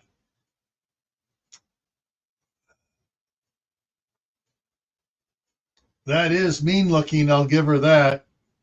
Can it take out a striker? If it gets behind her, if she gets behind it and close enough, she'll open it up like a can of tuna. Kathy answered. Okay, but how's she going to do that? I don't know. General, Jane said, you may want to check out what's coming up on us. General Hale turned in his seat and looked. What the heck? That is one mean-looking killing machine. Major Payne's super doom buggy of death passed the General's Humvee. 2 of the expeditions and suddenly braked very hard as its rear brake started its rear end started sliding around to the right. Then the rear wheel started spinning and smoking like one of the cars in the Fast and Furious movies.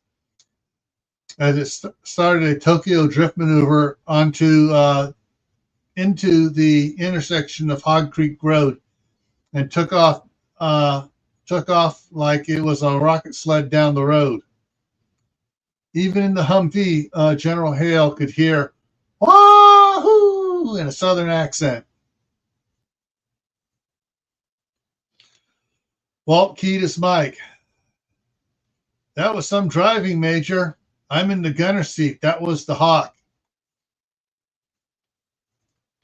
A minute later, Sarah crossed the Weiser River and was coming up on the fairgrounds. At this point, she activated the siren and nearly lost control laughing. Walt had asked her not to use the siren until she really needed it. Though she had an idea, now she knew why. The siren he got into her was the siren of Ecto-1 from Ghostbusters. What the hell, Kathy said, laughing. Where'd you get that siren? Walt got it because I'm a big Ghostbusters fan. Sarah said. They followed Route 95, which turned Superior Street, and by the time they'd gotten to the Washington Avenue, Walt was behind them, and the Idaho Rangers in his Ranger 2 and the Deuce and Half with horse trailers behind them. Behind them was Master Sergeant Russell and a Humvee leading two Rhino Runner buses with Marine boots in them. As they proceeded through town, they gathered a following. People of the town knew instantly that there was a bad group coming from all the law enforcement, for all of the law enforcement to be coming down from council.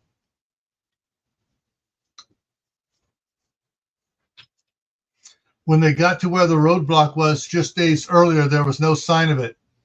There was one of the townspeople waving and pointing further down the road.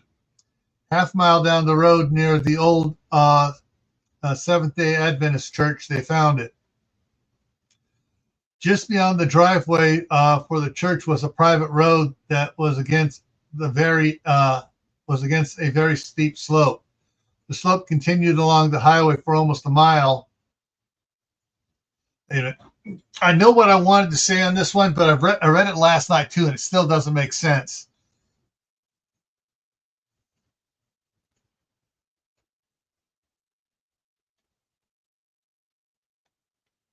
Okay.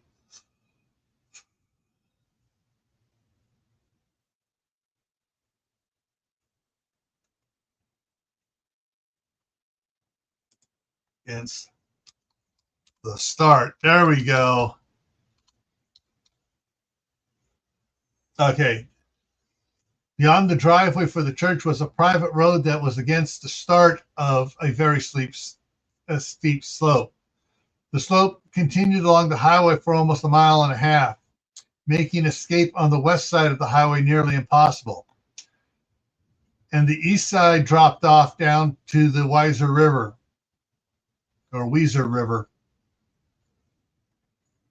Sarah pulled off into the field between the driveway and the private road and followed tracks in the grass that other vehicles had taken, so they were parked facing the highway. The four martial expeditions followed suit. Two parked behind her, and two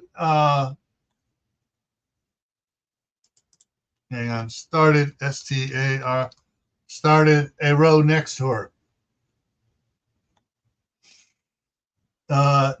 Jane parked the General's Humvee at the head of a new row, and Walt parked behind the two expeditions next to Sarah. Walt's Ranger and Deuce and a Half with the horse trailers turned up the old church driveway, and Tommy Smith stopped the two Rhino buses from turning off the highway until he found out where they wanted them to park.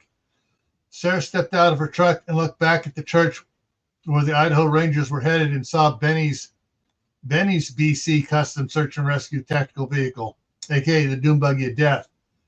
Sarah was wondering why they'd moved the barricade down here, but the more she looked around, the more she liked it.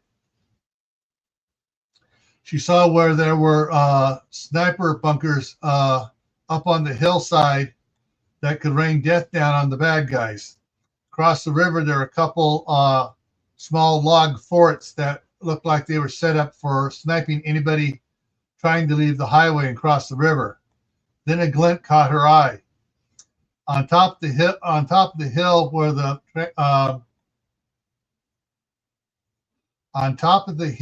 the power transmission lines ran from Brownlee Dam power plant down to Boise, she caught a glint on top of the hill down to Boise. Pulling the binocular from inside her duster pocket, Sarah looked down at the base of the tower that was less than a third of a mile away. A bulwark was being built there that gave those there clear line of sight to over a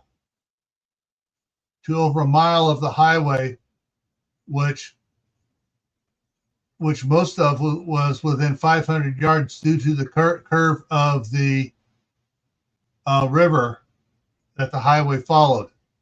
What are you looking at? Walt asked as he stepped up next to her. I see why they moved the roadblock down here. She handed Walt the monocular. Look at the base of the transmission line tower. Walt did a quick look at. That's tough range with iron sights for my 30-30, but I could keep someone pinned down until someone with a better range rifle could back me up. Mary could clear the road with her 338 Lapua. That would be a good sniper's nest if you had the right person with the right rifle. All right. Whew. All right. All right, guys. I need to go talk to Mother Nature. I'll be back in a couple minutes. So stick around and yeah.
All right, I'm back. And no, Troop 1351. I wasn't blowing it up. I as as one of the guys I used to work with would say, I had to go water the tree.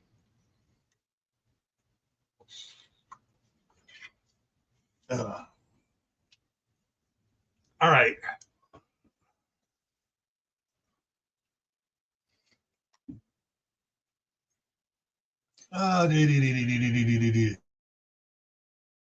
Uh, all right, back. Okay, so all right, so here we were right here. All right. And look above the highway at the little sniper bunker, Sarah said. They've been quite busy down here.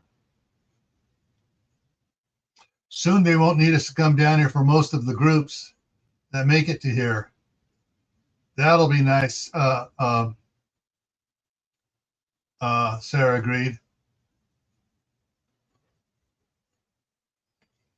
Chief Marshal Rogers, Mayor Ted Smith called as he walked over to Walt and Sarah. Deputy Chief Rogers. He had him a big smile. He was followed by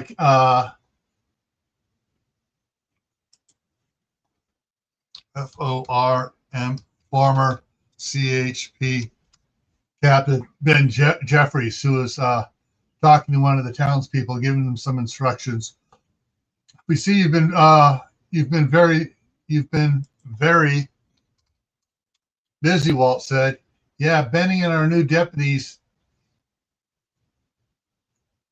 have been working overtime getting us ready for the flood of refugees that should be coming. We're using the old abandoned church for several things, including a communications and monitoring station. Tommy came up. Excuse me, where do you want the buses of soldiers to park? Up by the church, Sarah answered. We finally have radio communications with Weiser and the sheriff's office down there, Ted continued. They are hard-pressed controlling the refugees and other groups that want to cross the Weiser and Snake Rivers and enter the city. Ted shook his head. They had whole blocks burned down, and they've had to barricade. Had to barricade the cross street access off the highway. There's only one crossing.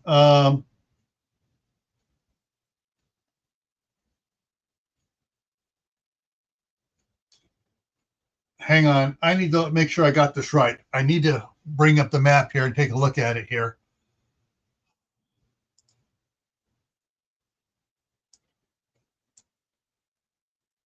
Oh, shoot. Damn it. No thanks. Come on. Damn it. I really hate it with this new crap that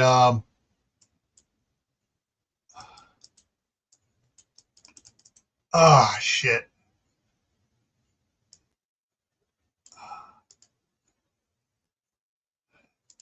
Yeah, they want to try to.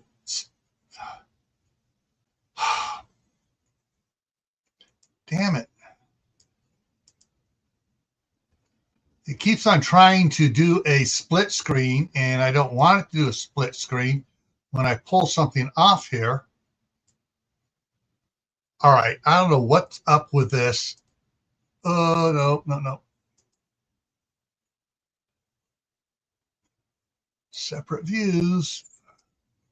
Come on, keep it separate. Damn.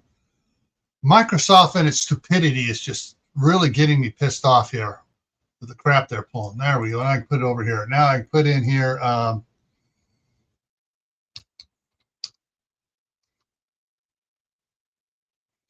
city in Idaho. Now you guys get to see how I actually work on stuff here. Get the map up here and open in maps. I want to get in here so I can see. All right. That view, I want this view. So there's one root, one there.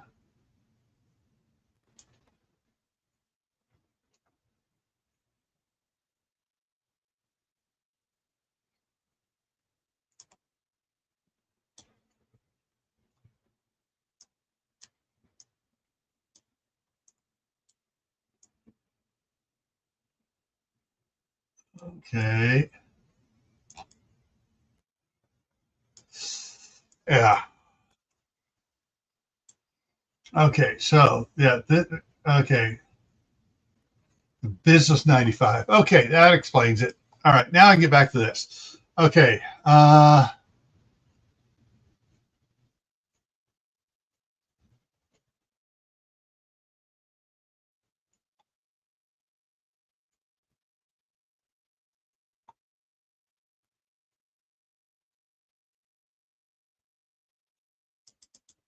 Change this. It's only the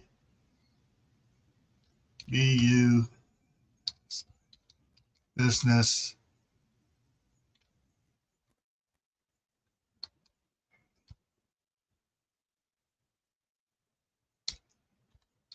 business 95 crossing.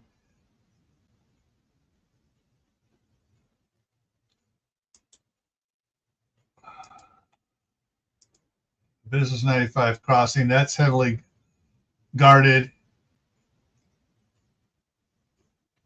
That's I need to get this fixed up here because just that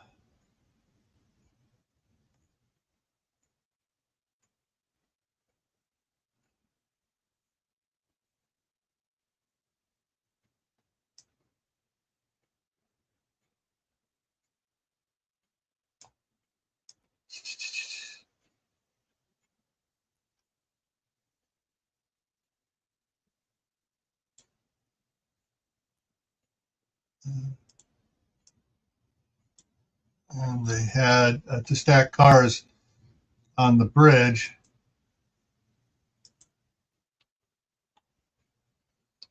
And it is heavily guarded now. Hang on, let me bring something back open here. Back up.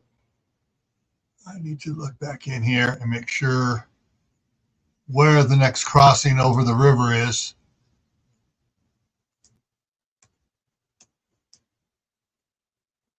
Okay, there is not another crossing over the river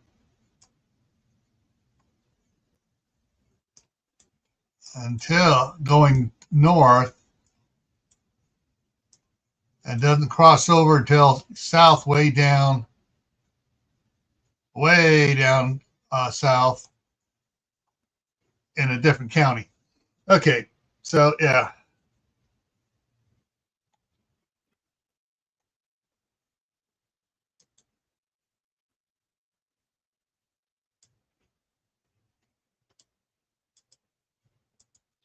Hang on, comma, space, delete.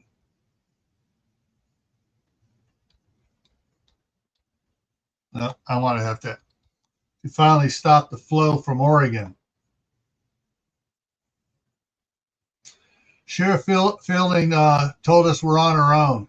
He said they can warn us about groups heading our way up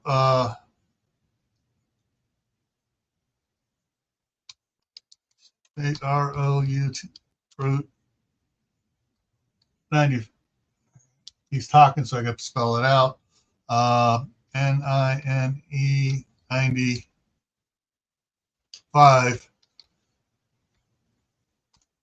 But they can't send anyone to help us. He's just worried about their being able to survive the winter and spring before they can get crops growing. He really wishes the county commissioners had listened when he asked them to get federal help for stockpiling food last year. He did say that we can block off State Route 71.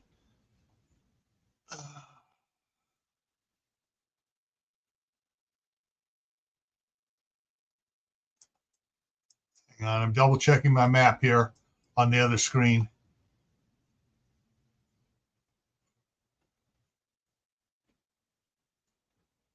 Okay, so I'm going to show you guys something here. See if this works. Okay, so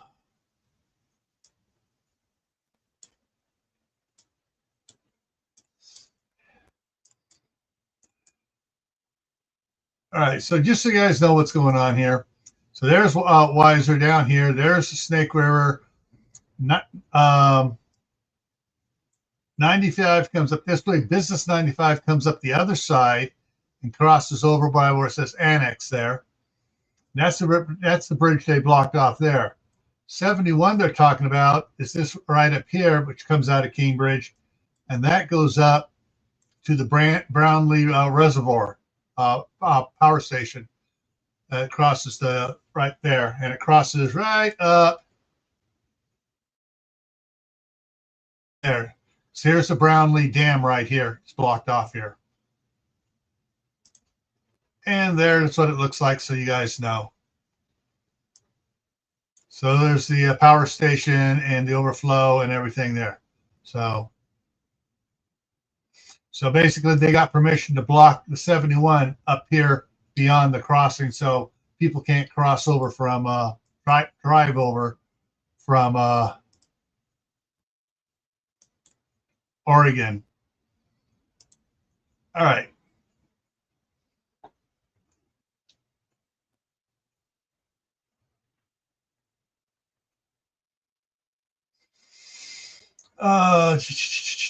Yeah, a little up farther if needed.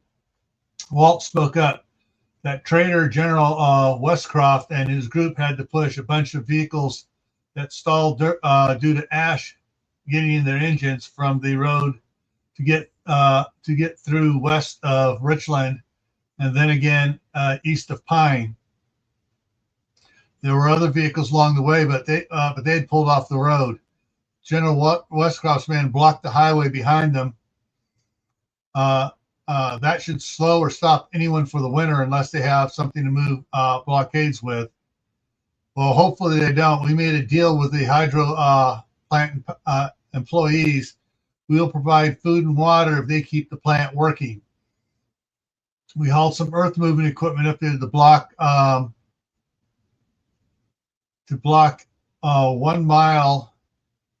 1 lane a mile north of them to discourage non-locals from coming down to them.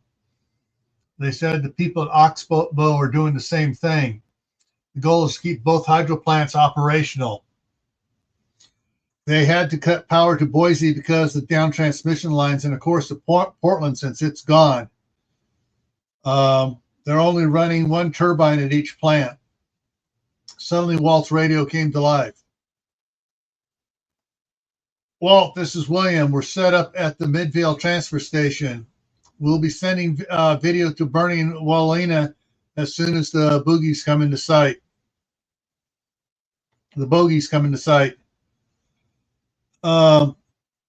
Roger that, Walt said. And then I said, are they in the church too? Yes.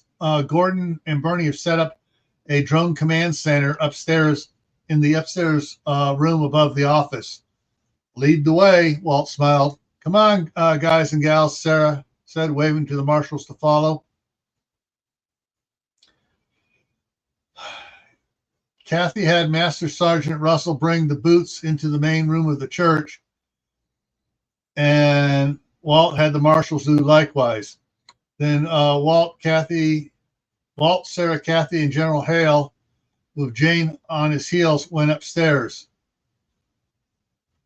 In the command center, Benny, Walina, and Gordon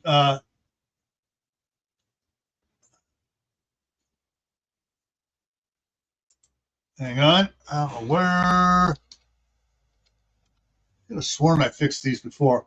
We're seated at a work table with 8 32-inch monitors, to 8 32-inch TVs set to act as monitors for the computers.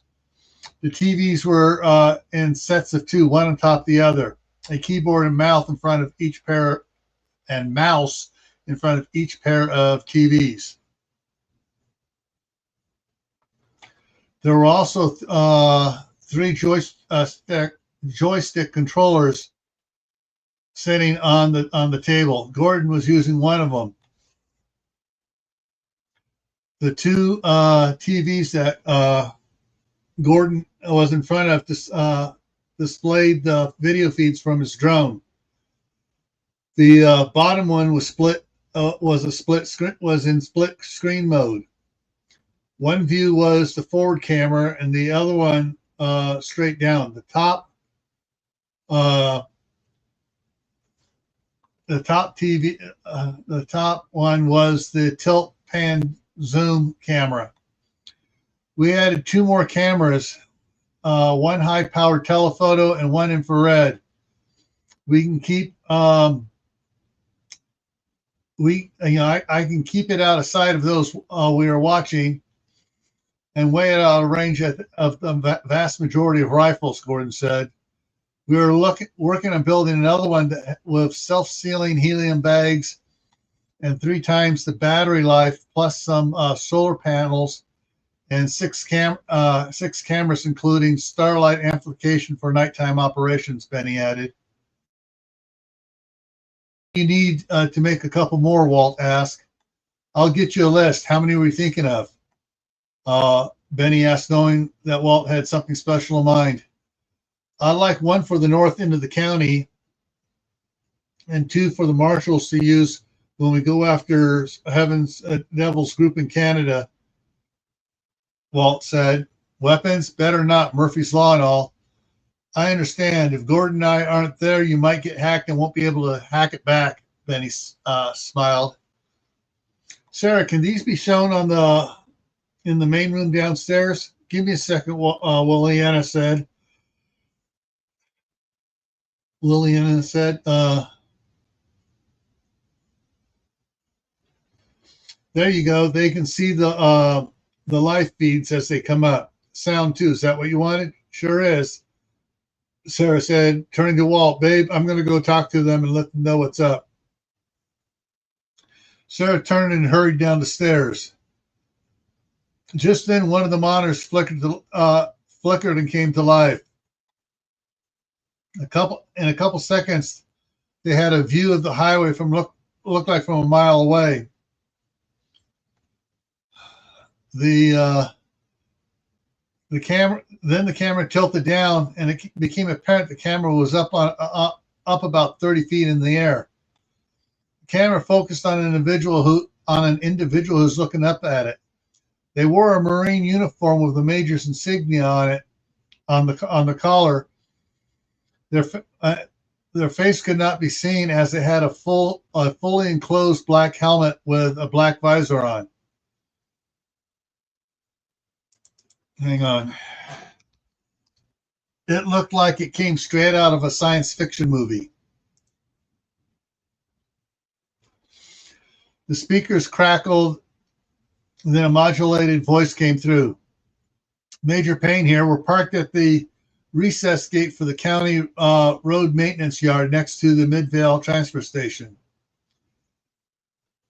and are hidden behind some equipment in the yard.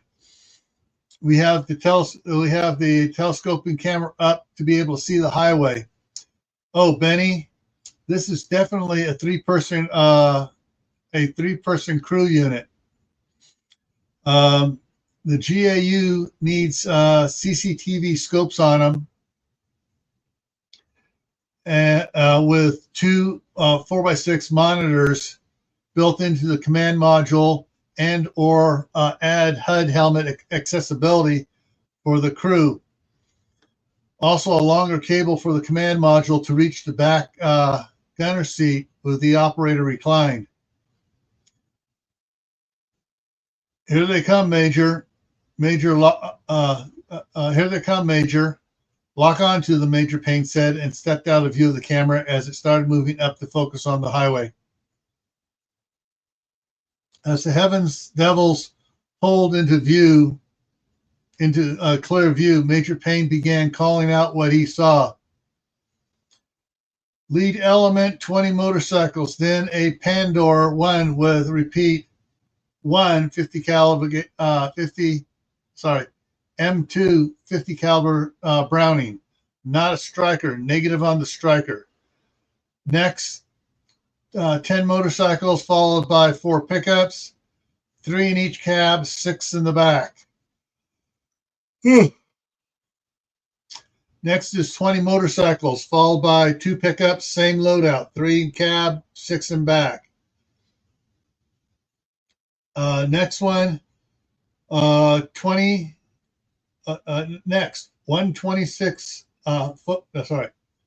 Next, 120-foot box truck riding low and heavy, followed by 10 motorcycles. Then a second 20-foot box truck also riding low and heavy. Next is 20 motorcycles, followed by 1 40-foot tanker, also riding low and heavy. Then 20 motorcycles and second tanker riding low and heavy. 2 unmarked semis with trailers, also unmarked. And another 20 motorcycles. Next up is an old school bus. Back third of the windows have been blacked out. Next, another 20 motorcycles, followed by 2 pickups. Same loadout, 3 in the cab, 6 in the back. The second one is towing a travel trailer. Next, motorcycles and a second Pandora with one 50 caliber Browning, not a striker, negative on the striker. Next is 50 motorcycles, followed by 2 pickups, same loadout, 3 in each cab, 6 in the back. End of the report. Do you concur? Benny keyed his microphone. We concur on all numbers. Sarah came down the stairs in a hurry as Major Payne began to speak. When the camera moved back to the highway, Sarah spoke and pointed at the 20-foot wide movie screen that the images from upstairs were being projected onto. Pay close attention to what happens next. Kathy came down and stood by Sarah, watching the reactions of the Boots and the federal marshals. When the camera closed in on the Pandora 1, Sarah noticed that Kathy and Master Sergeant Russell both let out a breath of relief. After Major Payne's report, Sarah asked, "Marshals, your thought?" The marshal spent the most time on the range, raised his hand.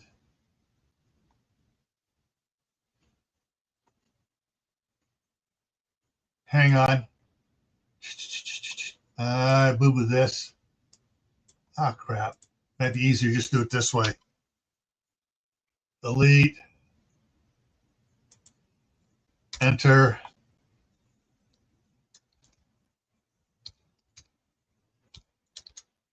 There we go. Raised his hand. Deputy Marshal John Quinley. Yes, Sarah acknowledged. What weapons does the Major have? The BC Custom Search and Rescue Vehicle V5C.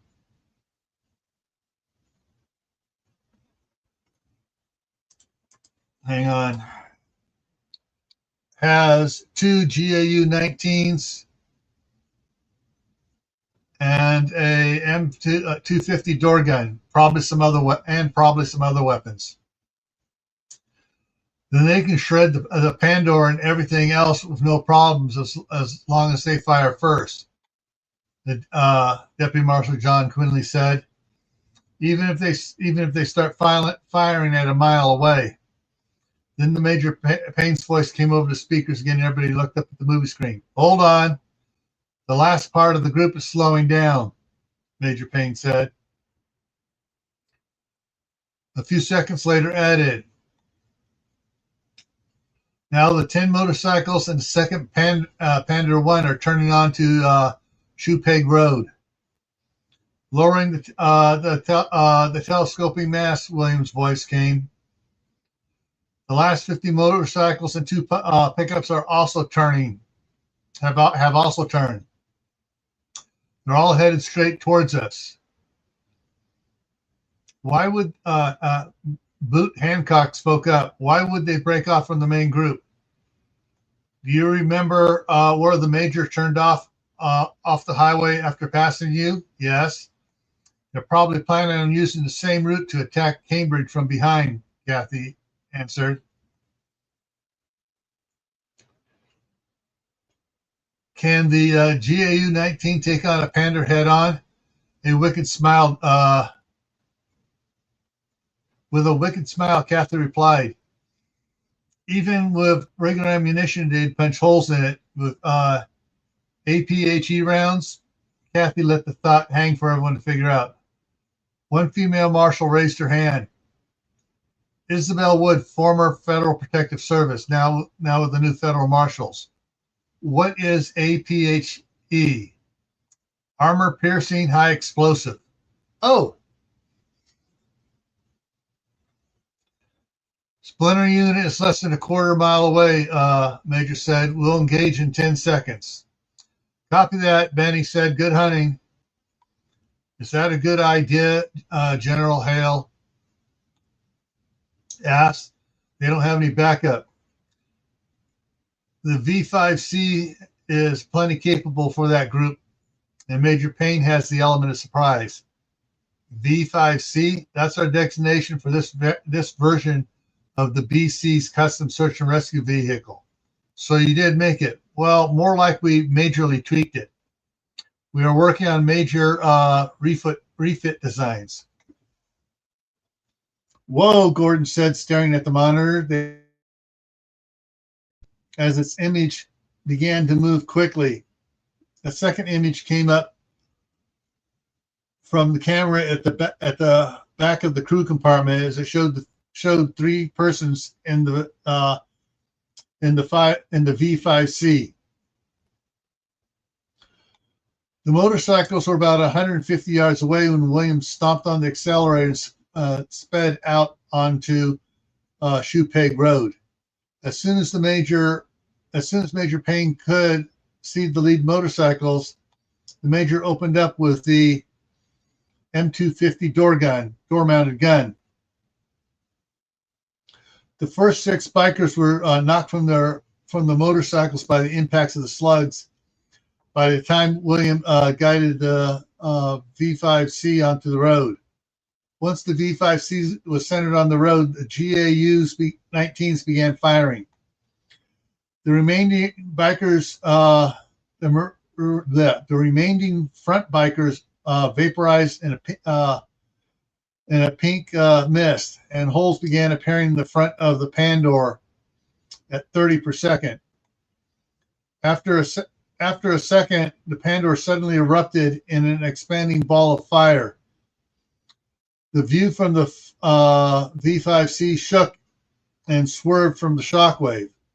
Holy shit, Hancock exclaimed, along with several others watching. Hang on a second. Did I want to check something here. Yeah, okay, it did change. Okay. I want to make sure I had the ... there to separate between people interacting. So the first, they went from the below, went back up to the general and Benny and Williana, and then back down to the main room of the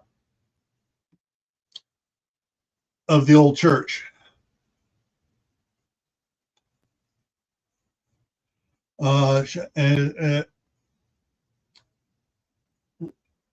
When the image stopped shaking, the GAU began to fire again. And 3 seconds later stopped. Then as the fireball and smoke began to disperse, the remains of the 50 bikers could slowly be made out. The voice of Williana came through the speakers. Major Payne, control. I got their radio comms. I got their radio comms for them isolated, and am now jamming. Thank you, control. Are you still able to hear what they're saying? Major Payne asked. Affirmative. They're trying to contact the Pandora 1, wanting to know what happened. There are several trying to talk at once. We'll make a quick mop-up pass and pursue main body with extreme prejudice. We may not be able to capture the 2 tankers intact, but we will try. Gordon's voice came on. Main body was slowing when the rear batch turned on to Chopeg Road. Now they're speeding back up closer to the speed limit. Copy that. They could tell that. Hang on. Copy that. They could tell the V5C was driving off of the road and into the field to get around the burning remains of the Pandora and the motorcycles. When the GAU 19 rounds first hit the Pandora, they started exploding inside of it. However, only every other round was APHE round. The others were plain armored piercing, and they went through the front and right through the thin rear armor right into the bikers following. Then when the exploding APHE rounds hit the cases of ammunition that were stored in the Pandora for its machine gun and the ammunition grenades for the 8-man team it was transporting, it blew apart like a soda can with an M80 in it.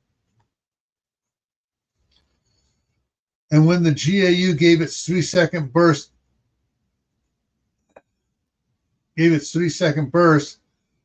as they got control of the V5C again, the controller had the GAUs aimed low and raised them while firing. As they drove past the remains of the motorcycles, they saw that nearly every motorcycle was burning and every biker was on fire. At the back of the line, where the 2 pickups were also on fire. There were 3 gang members trying to crawl away from them. William stopped the V5C, walked over and using his Henry 410 axe and used 410 axe to dispatch them. Control, splash all personnel of rear unit. Repeat, splash all personnel of rear unit. No further mop-up required. Nothing salvageable. Major Payne said solemnly, we are hunting the travel trailer now. Copy that, Major. The V5C started accelerating down the highway. Marshal, Sarasota, do you have any problem with what just happened? The heckler raised his hand.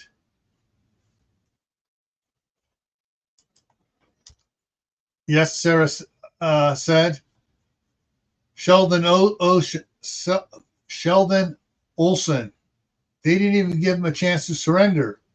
Holy crap! Everyone looked back at the movie screen to see the view from the camera showing the V5C was sliding sideways down the highway. It slowly changed to going straight, and a wahoo came over the speakers in a heavy southern accent. Walt spoke as he came down the stairs. No, they didn't, Deputy Olson. 2 weeks ago on November 1st, the president issued Presidential Security Directive AR-003, which states members of the motorcycle club / gang known as Heaven's. I just found a mistake. that I got to correct across several things. Hang on a second. Let me, I got to fix something here really quick here.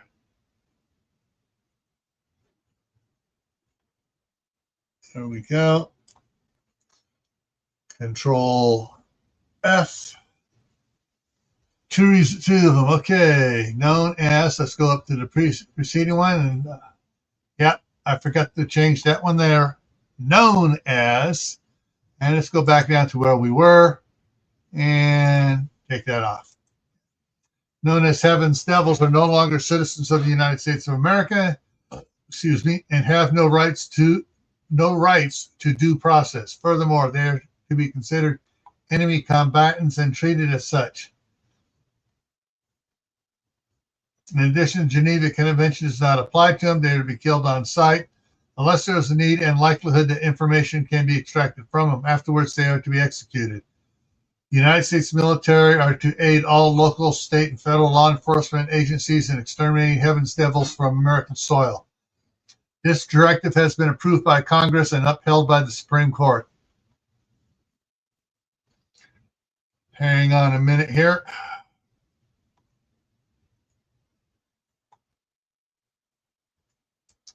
I want to check something else out again. Control F. 3 results. Go up 1. Okay, that one I made a correction on. Up the other one, that one I made a correction on. This one I did not. Let's make the correction here. U, period, S, period. There we go. Hang on, let me go back up to the upper one.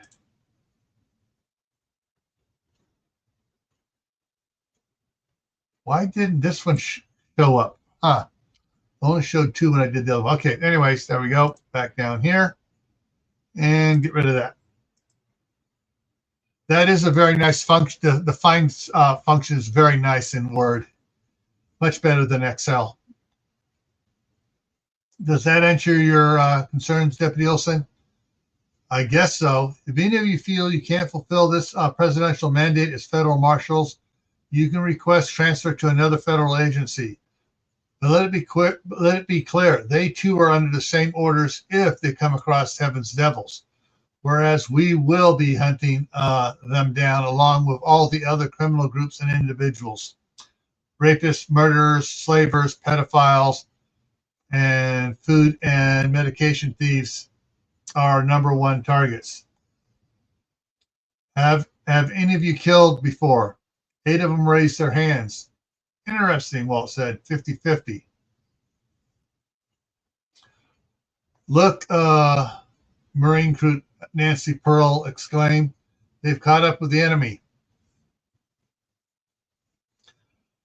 They all looked up at the screen to see the closing on the back of the main unit of Heaven's Devil,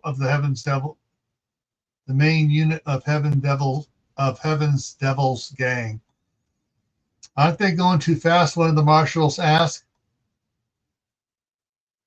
A new voice came over the speaker. William, as the bus starts to enter that turn, move to the left. I want to do a battle tech caravan sweep. I don't know what that is, but I think I have an idea what you have in mind, William chuckled. As the bus entered a turn, it was followed by 2 rows of motorcycles, and William moved quickly into the left lane. A couple seconds later, the GAUs began to fire slugs. Began to fire. The first slugs hit the left biker, and he disappeared in a cloud of pink mist. Then the biker that was right behind him also disappeared, and the right front biker as well. The rest followed suit in rapid succession. The first two of the pickups at the back. The first 2 of the pickups at the back was shredded, front to back, and then erupted in a ball of flames as the gas cans in its bed ruptured by the slugs from the GAU-19s. The second pickup slammed on its brakes hard, and the V5C did likewise. The Major pulled an M19S. Hang on.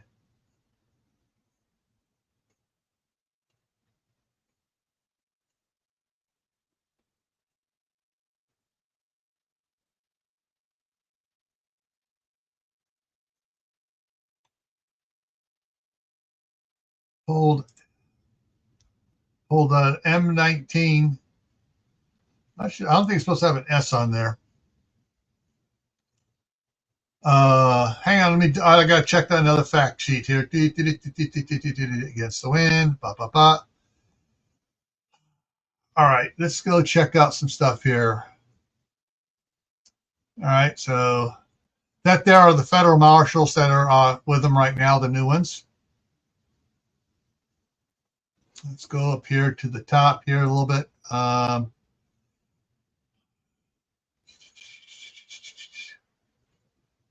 right, so Mary, let's look at Mary's data here.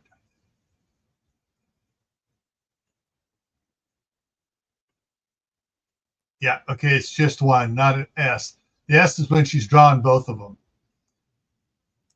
Okay. She's just drawing one right now. She pulled an M18.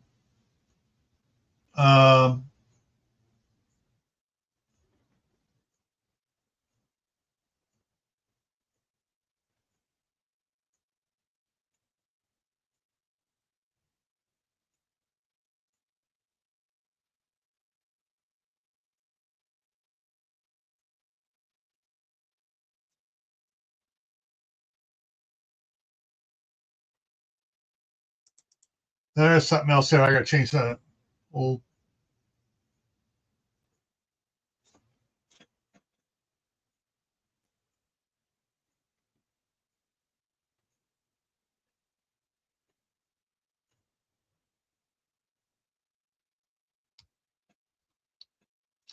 With the 4.7 inch barrel with a suppressor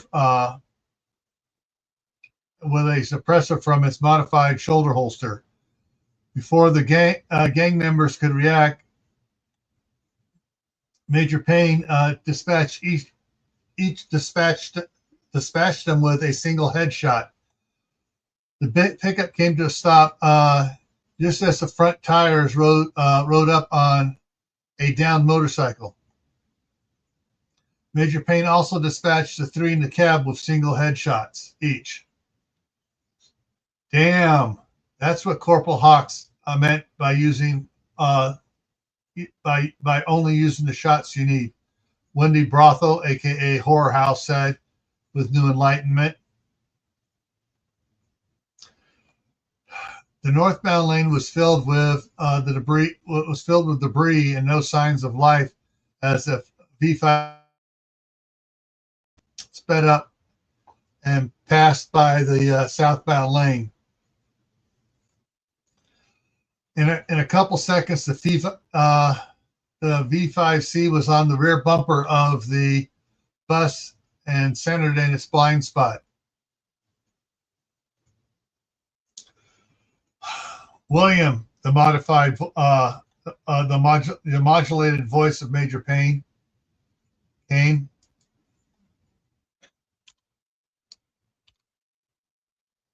When the highway curves to the right, crowd the right guardrail.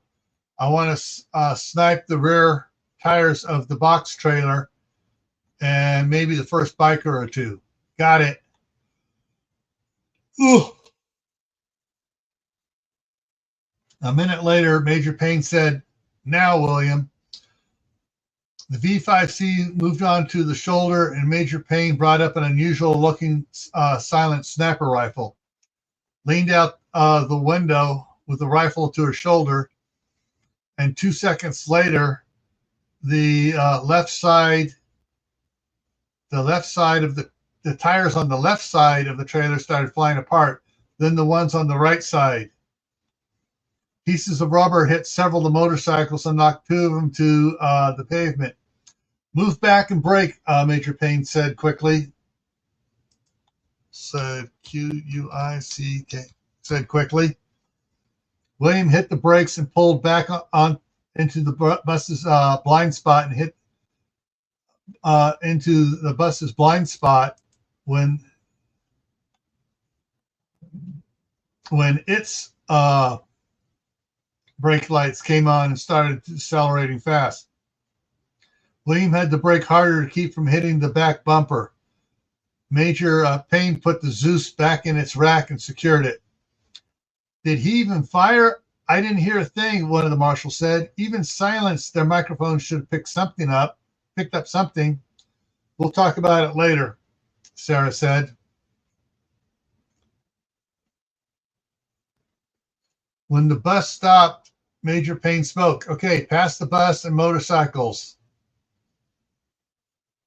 Rake them good, Jake. William pulled out onto the southbound lane as the GAU started shredding the bus. There were 4 motorcycles laying in the lane up where the trailer's tires, or the trailer's tires had taken out the bikers. The box trailer was slowing to a stop as well. The 15 bikers that were still upright started flying apart as the tri-barrel 50 caliber machine gun swept through them. Major Payne targeted the bikers that were in the same lane as the V5C with short bursts in the backs from back of each one from the M250. By the time they were to the box trailer, every biker in that group was down and not getting up. Major Payne, Gordon's voice came from the speaker. The drone shows the remaining semis only have a driver in the cab.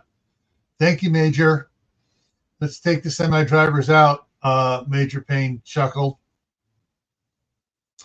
They were passing the first driver, and the driver had the transmission out of gear and just set the brakes when Major Payne shot him in the head.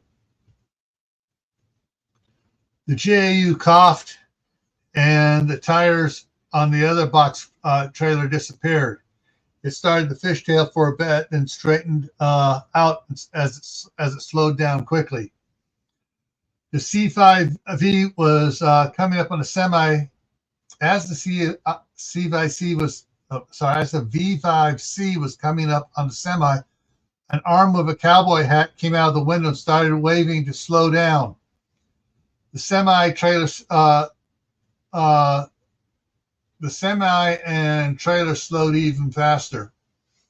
As William slowed and neared the cab, he drifted into the southbound shoulder.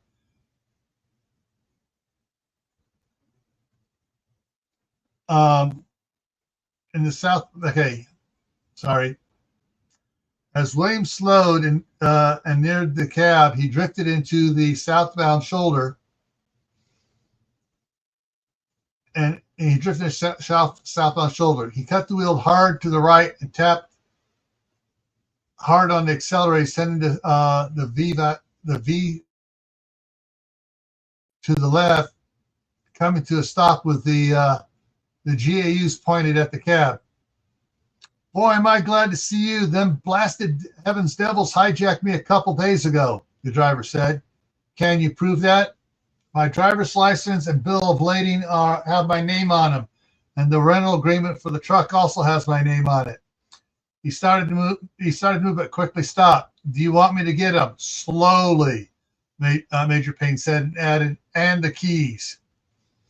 After giving the documents a quick perusing, Major Payne handed them back. We'll keep the keys, Mr. Johnson. The recovery team will bring them back and escort you to the checkpoint.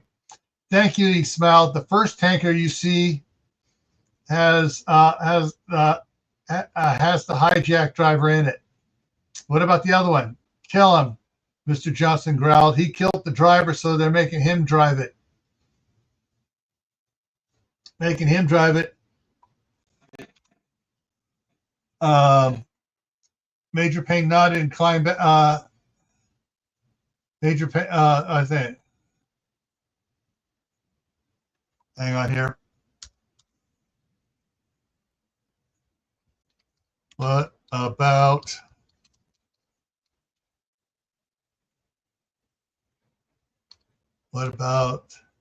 the one behind you?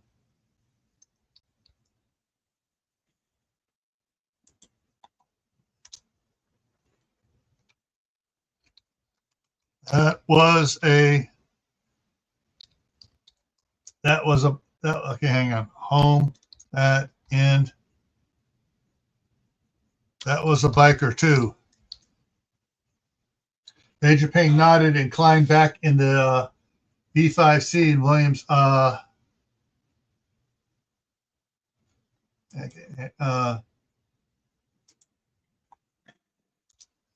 yeah.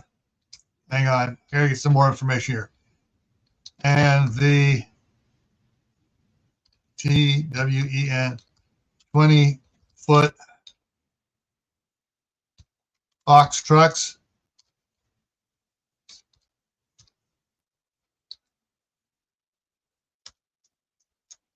BIK bikers.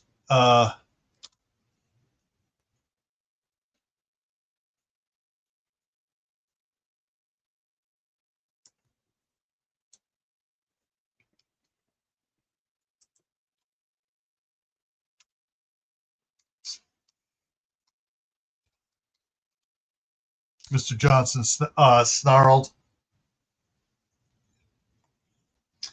Major Payne nodded and climbed back into CIV, and Williams stomped on the throttle and took off after the convoy. As they got near it, the tanker truck slowed. As they got near it, the tanker truck slowed quickly and stopped before the motorcycles in front of it noticed. Jake, target the bikers, but wait until I say fire, Major Payne ordered. When they passed the hijacked tanker, and we're back in the northbound lane, Major Payne said, fire. The bikers were turned into pink mist, and the tires of the tanker flew apart. Jake, target the next group, but wait again until I say fire, Major Payne ordered.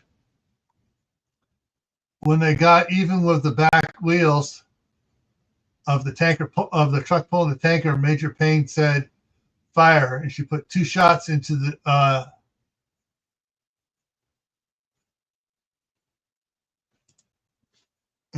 driver,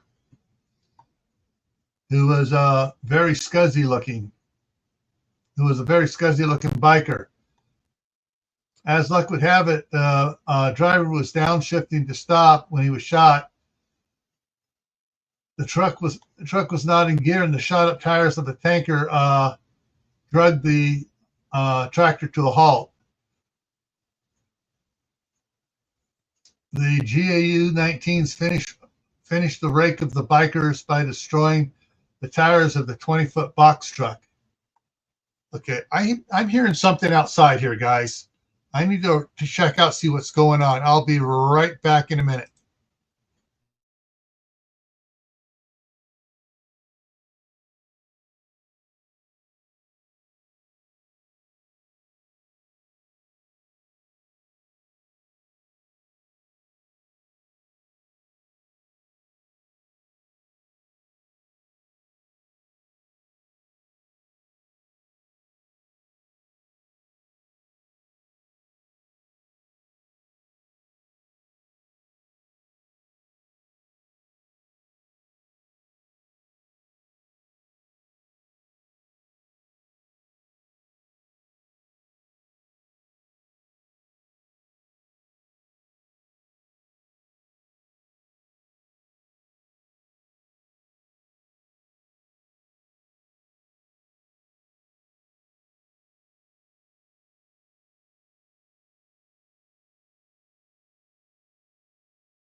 All right. Nothing was out there that I could see.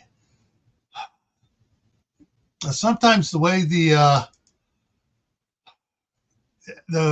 things echo around here because the houses are farther apart and stuff, and a lot of them have metal siding on it. You know, something up the street will echo back and forth, and I can hear it down here. It sounds like it's right outside, but it's, you know, up the block up or whatever. But I didn't see anything out there, so. Also, the wind's blowing, so I could be moving things around too, making noise. Alrighty. So where are we at here? All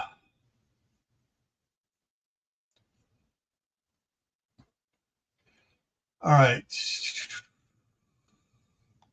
Breaking the tires of the any biker that was lucky enough to escape the fire of the GA used met the fury of Major Payne's precise targeting with the M250, leaving those watching in awe. Benny and Liliana came running down the stairs. Lightning death, let's get to the blockade before they get there, Liliana called out as they headed to the door. Let's go, people.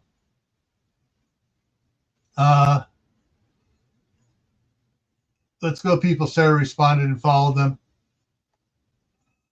Marshals, let's head out, Walt said. Marines, let's go watch and see how they deal with rapists and murderers, General Hale said. Master Sergeant, assemble the recruits and get them down to the roadblock. While the group was heading down to the roadblock, Major Payne's team was busy eliminating the Heaven's Devils. Excuse me. Get ready, Jake, just like last time, Major Payne said, as they came up on the 20-foot box trailer. They repeated the process just like last time. This time, however, since the distance between the rear tires and the front tires was about half, the tires on the box trailer were much, and the tires on the box trailer or on the box truck were much lighter. There were a couple of rounds went through and took out the right front tire. The truck started to swerve a bit, and the driver stomped on the brakes. The truck slowed so fast that the V5C,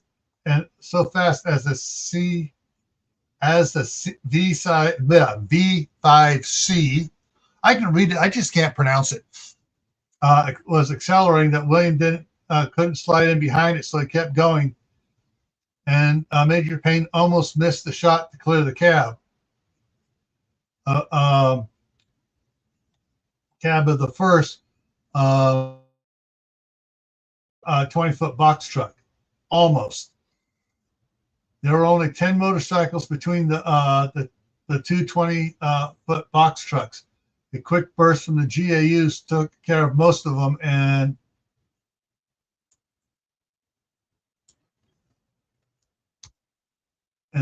hang on a second here.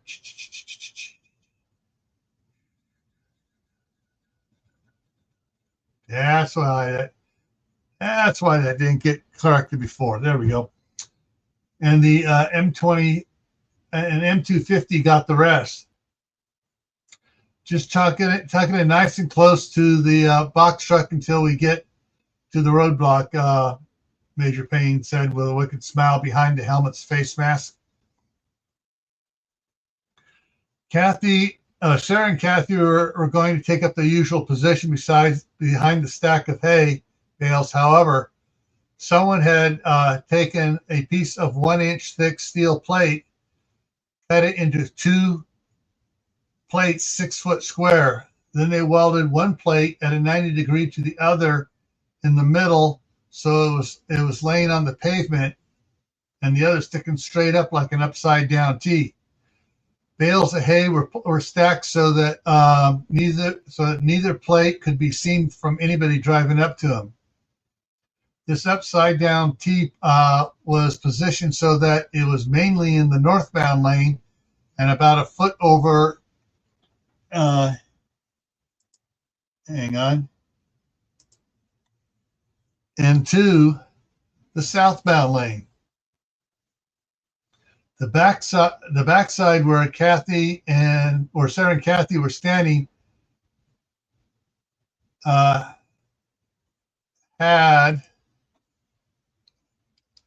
an expanded metal step welded about a foot up.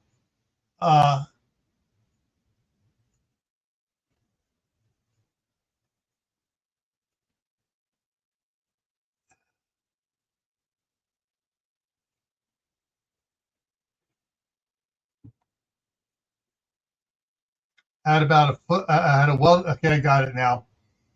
Had an expanded metal step welded about a foot up. I need to put a period there. Period.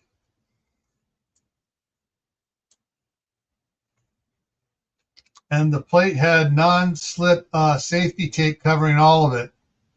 Oh, look what they did so we don't slip, Sarah said. Yeah, but the step needs to be about 6 inches higher for us. Kathy commented. I guess the guys are planning on taking over this position. That's fine with me, Sarah quipped. Kathy said, but I bet they still give us a call when it's a bunch of motorcycles coming. No bet, Sarah snickered. Well, here they come, Kathy said, as the lead motorcycles came into view about 3/4 of a mile away. Sarah turned on her throat mic. Heads up, everyone. No shooting, and I mean absolutely no shooting. The Major's team is downrange, eliminating the gang from behind. Control, this is Major Payne. Are you still jamming them? Affirmative, Major, Gordon answered. Are they still trying to communicate with each other? Affirmative. Someone called Ugly Mike is telling them not to bunch up, and Piston is telling Stick to back his truck off like the others have. Major Payne said, turn off the jamming for 10 seconds and then back on again. I don't know how to do that. Control, push and hold the round green button down for 10 seconds and then release it. Got it, pushing now, Gordon said. However, he was so nervous he forgot to release the push to talk button on his microphone, so everybody heard what the bikers were saying.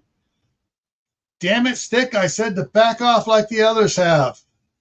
Now stop right there, Piston screamed. That's the first time I've heard anything from you, Piston. There must be something wrong with the jamming again, Gordon said. Perfect, Major Payne said. We're going to hide behind the remaining truck, right in this blind spot until lightning death calls for us. Ugh. We're changing ammo boxes on the GAU 19s to all tracer rounds. Damn, Kathy said. At 2,000 rounds a minute. Show. Lightning Darlin, a new voice came over the radio. Yes, JT, Sarah answered back. The new federal marshals just got a new play pretty from the Joint Chiefs by order of the POTUS. And what is that? Since the military's only supposed to help hunt heaven's devils and not the rest of the gangs and criminals in full force and such, the marshals are the proud new owners of a Stryker M1128 mobile gun system. You know, the one with the 105 tank gun on it. And where is this play pretty, as you call it? 2 minutes away. 2 minutes. This may be over in 1.5. Sarah, hang on. Sarah said, and turned to Kathy. Your husband is cutting it very close if he wants to play. Hey, JT, Kathy said, as soon as you have a clear shot on the Pandora 1, take it. Anything for you, my love. Just as they passed the quarter, they just passed the quarter mile. They get my tongue untied here. Sorry, guys. They just passed the quarter-mile marker and are slowing down even more, Gordon announced. They've definitely spotted the barricade. Walt turned to his marshals. Did everyone hear that? They all nodded. They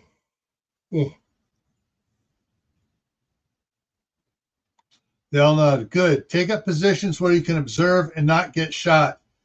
No shooting unless you see lightning or the sergeant major go down. No spray and pray shots.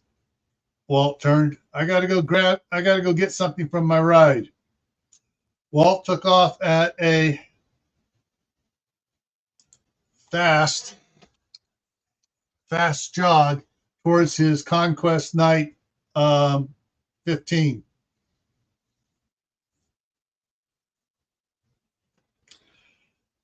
The truck in front of the V5C suddenly hissed loudly as the driver set its parking brake.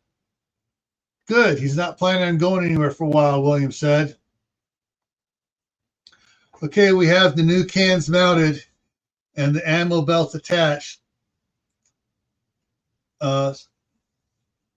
Still standing in the back, Major Payne said as she drew her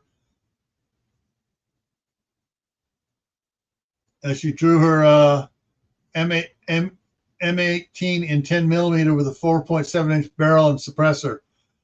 Pull around and I'll take the scum I'll take out the scum in the cab. William backed up a bit and quickly pulled around to have the major even with the cab door. The major put one round to the head of each biker in the cab. William continued up the road for another 100 yards when Major Payne said to stop and crowd the guardrail. The bikers stopped about 100 yards from Kathy and Sarah and sat there for a few seconds. Then the front six motorcycles crept forward towards the barricade. Lightning, we can take out everything behind the Pandora, and any missed rounds will hit the hillside to the west of you.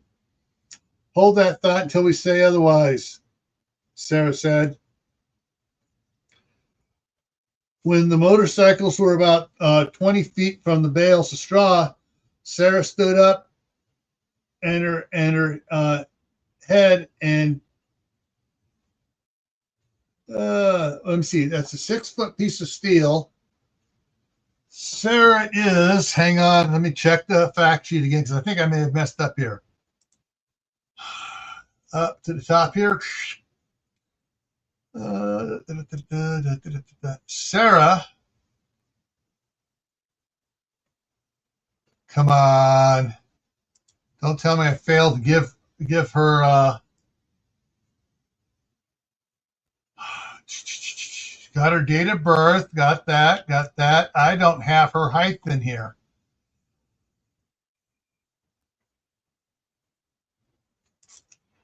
All right, let me put it down here.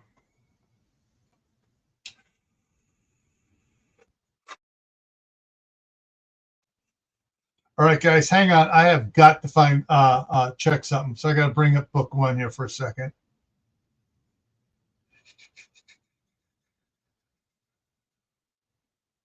Nope, don't have it yet. Okay, so I got to go over here to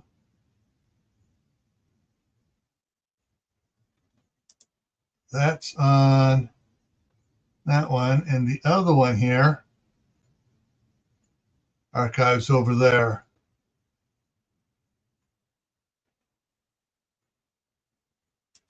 Hang on, let me go ahead and drop that one back down, go to archive, look at the dates.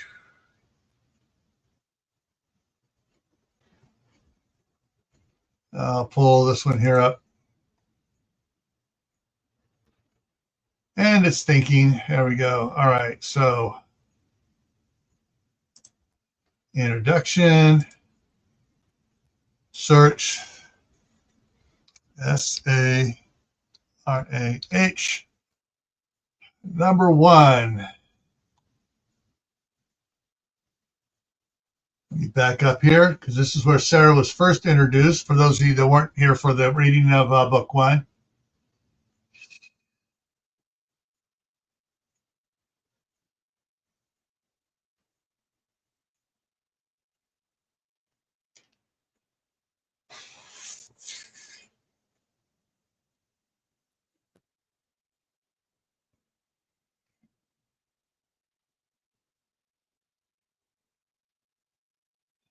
Okay, nothing there. Shoot. Okay. Pull up. Let me pull up something else here because I know I gave height to one of them.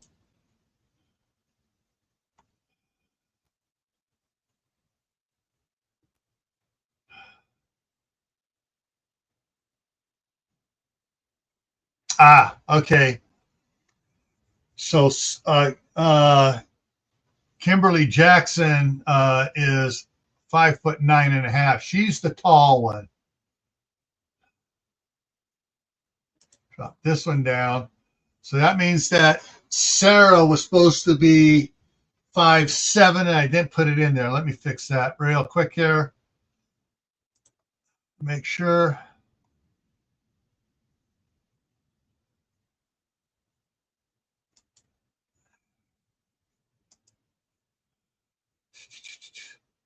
Note.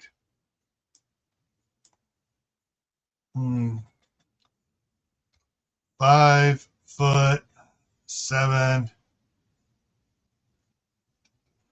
inches. Okay. And let me put that up there like that. Okay. All right. And hit save. And drop it down. Okay. All right. Now I got to do the math here. So 5'7" puts her 5 inches shorter than the steel. The shelf is up. The step is up. What is up? 12 inches up, which now makes her 7 inches above. Her head is about. Let me see what I get here for a head. Okay.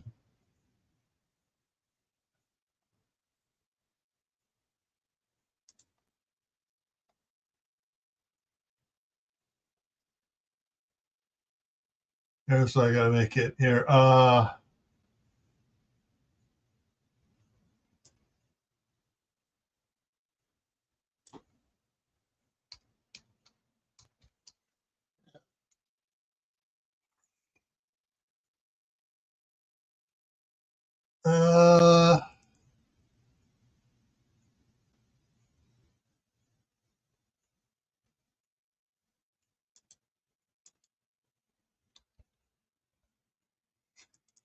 Make sure I got the right one here. Shift F7.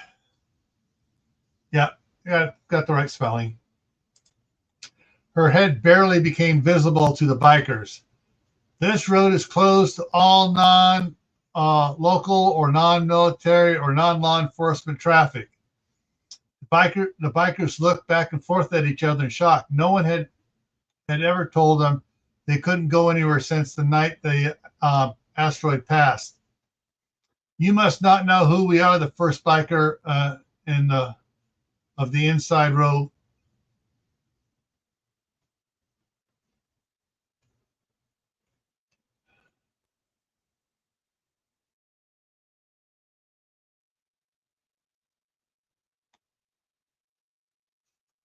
Hang on, let me see. Go back up here just to make sure.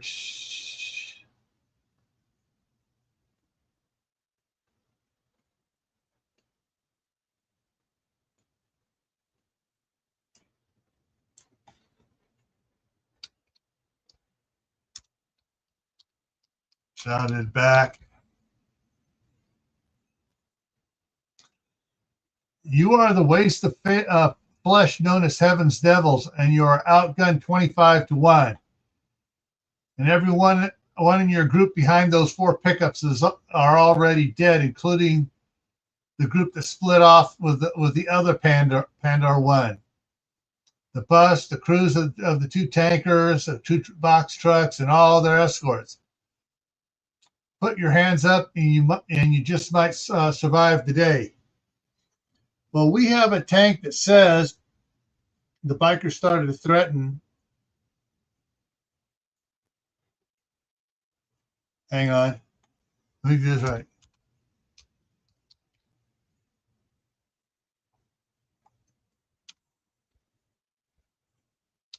And suddenly the come on, quick, lighten up stuff. Started threatening when suddenly the gunner's turret on the Pandar 1 exploded. The top third of the gunner flew through the air and landed on the hood of the second pickup truck behind.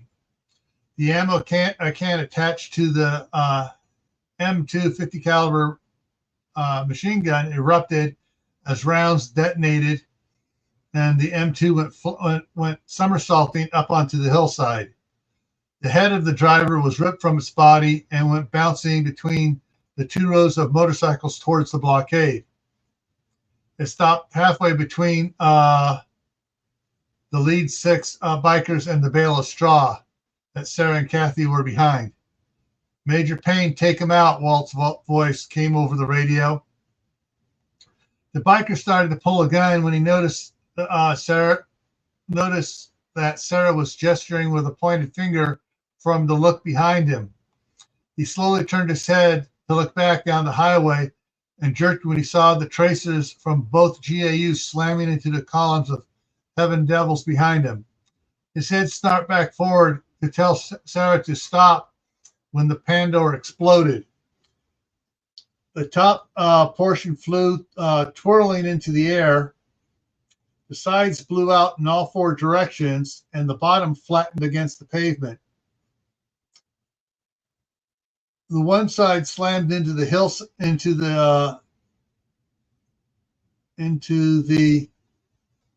steep steep hillside and rang like a gong, although no one heard it over the ringing in their ears.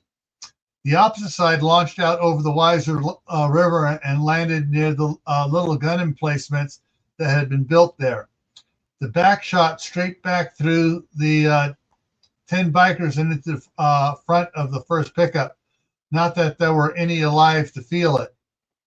The front plowed forward through the 14 motorcycles, killing most of them, and skidded to a stop as it hit the rear tires of the back 2 motorcycles that were in front of the bales. The impact sent the 2 motorcycles flying and spilling their riders to the pavement.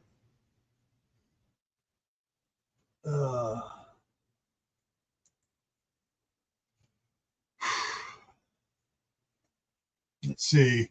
So I'm gonna just make sure I didn't screw something up. Something just doesn't feel right.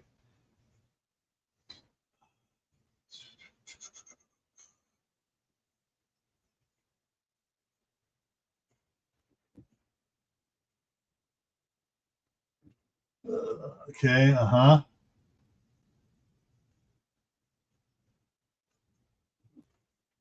okay.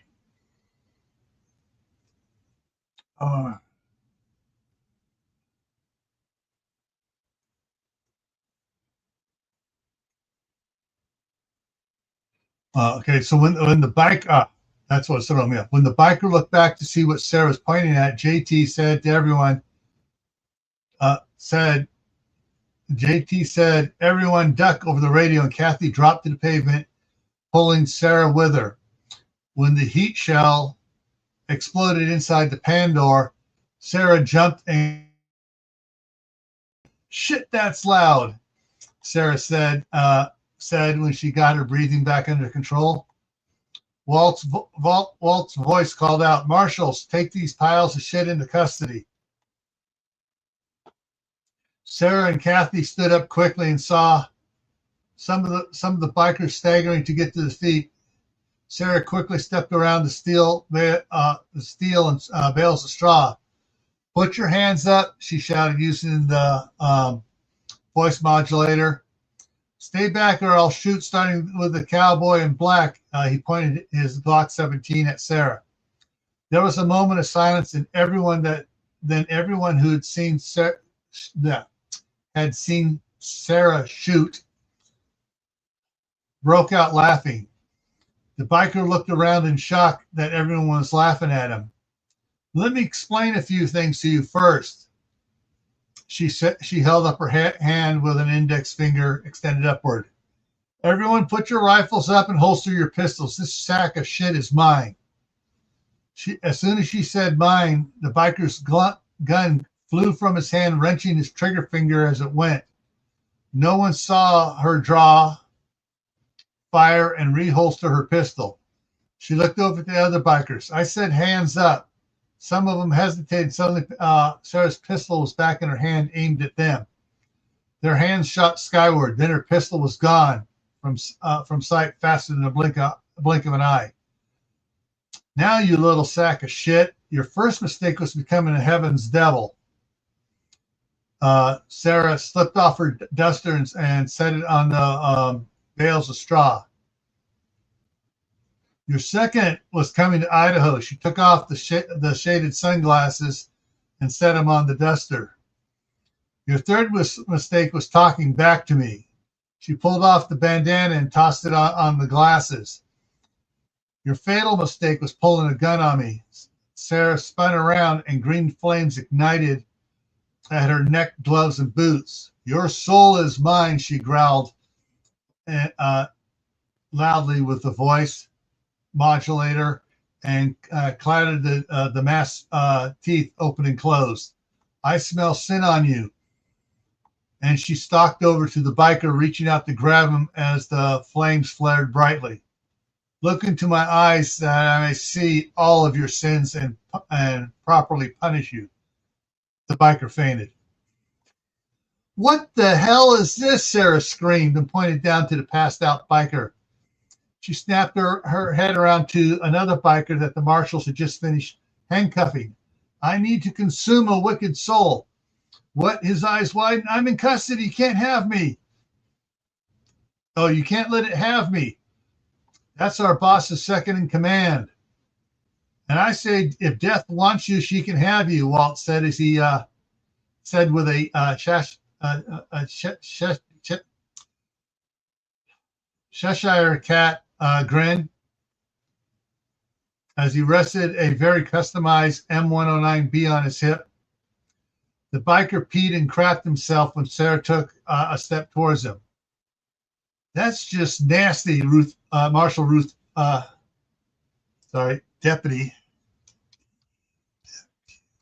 Deputy Marshal Ruth Albright snickered. Lieutenant General Candace Smythe walked up to Walt with 4 men. Marshal Rogers, you asked to meet the men involved with that informational video you're planning to act on.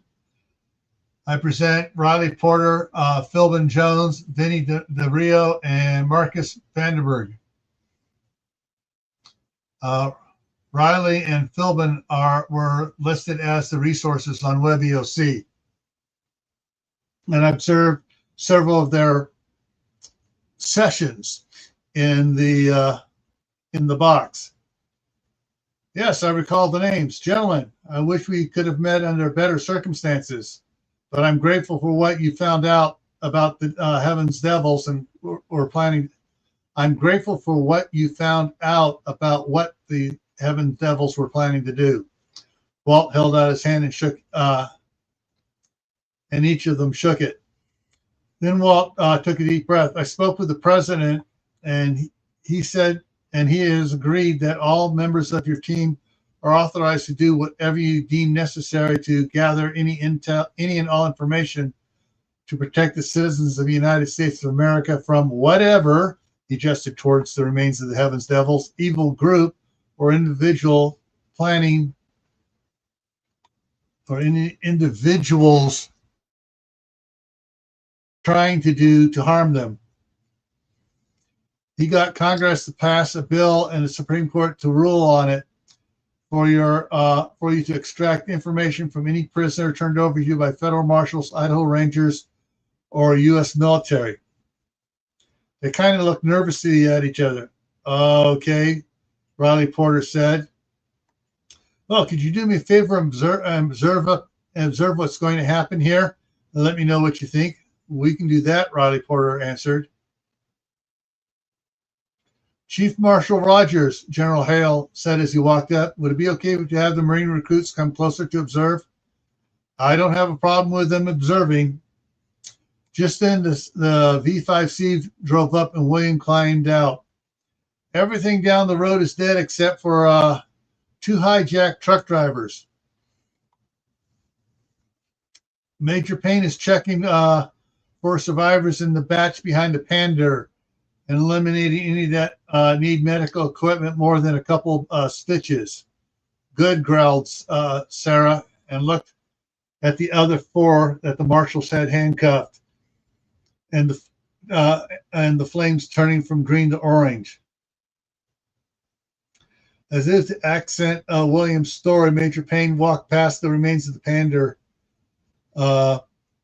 1 and called out, "No one back there survived before the Pander 1 blew. 16,000 rounds a minute of 50 caliber kind of makes a lot of baloney mist clouds out of bikers." This is the first time that anyone but a couple of people had really seen the Major. Well, the Major's uniform looked somewhat like a regular Marine Corps combat utility uniform. There was something different about it. But what got everybody's attention was the black helmet and visor. It looked more like it belonged in a sci-fi movie. It had matching material that connected the helmet to the top of the blouse so that no skin of the Major was exposed to view. The hands were covered by a camel pattern set of gloves that also attached to the blouse at the sleeves. Major Payne started checking the bodies of the 14 bikers that were in front of the Pandor. "We were lucky that none of these motorcycles caught fire," Major Payne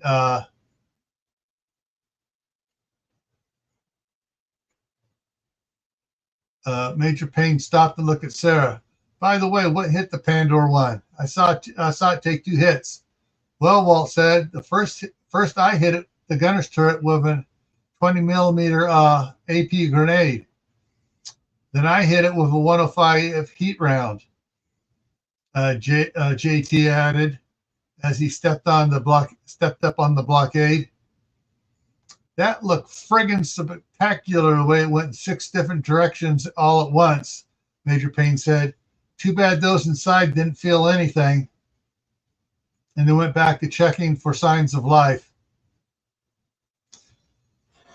Let me stretch out here.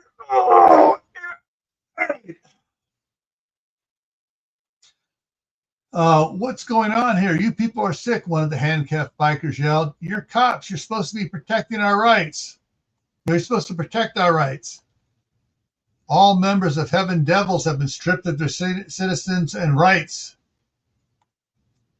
All of you are considered enemy combatants and war criminals," Walt said. "You and any survivors will be questioned for any information we deem sufficient. You and any survivors will be questioned, and for any information we deem sufficient. If it is, it just might warrant sparing your lives." Major Payne called out, "This one's still alive, barely." She picked up a wounded biker by his vest and held him with just her left hand. "He has a smashed arm and leg. The other arm is dislocated. What can you tell me it's worth saving your life for? Nothing. I don't know nothing. The biker rasped out as blood foamed from his lips. It's true. One of the other bikers who hadn't said a word yet spoke quickly. Meathead is long on muscle but short on brains, so he wasn't included in any of those meetings. To keep him around, Major Payne said, and held up their right hand.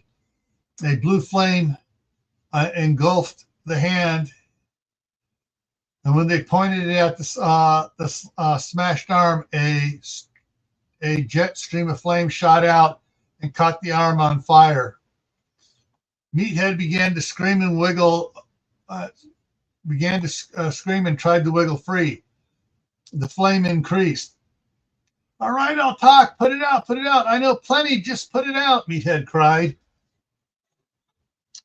Major Payne's flaming hand went out, and she dropped Meathead. William hurried over with a fire extinguisher and put out the flames of the burning arm. So he doesn't know anything, huh? He's all muscle and no brain. I think he knows a lot for that information will fix him up real good. Painkillers, skin grafts, and all, Sarah said. But you, Sister Death, Major Payne said quickly. Yes, Sister Payne, Sarah answered. Let me burn him a little at a time for a week or two, then before you kill him, Major Payne requested as both her hands began to burn again. That would be fun to watch. Sarah let out a cackle and turned her flames up high. A groan drew Major Payne's attention to the last couple of bodies.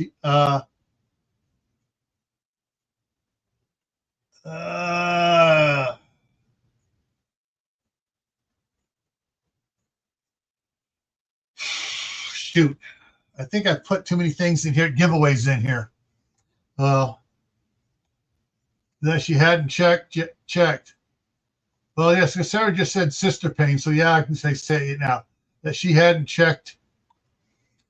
Got another live one, she said as she walked over to the bodies.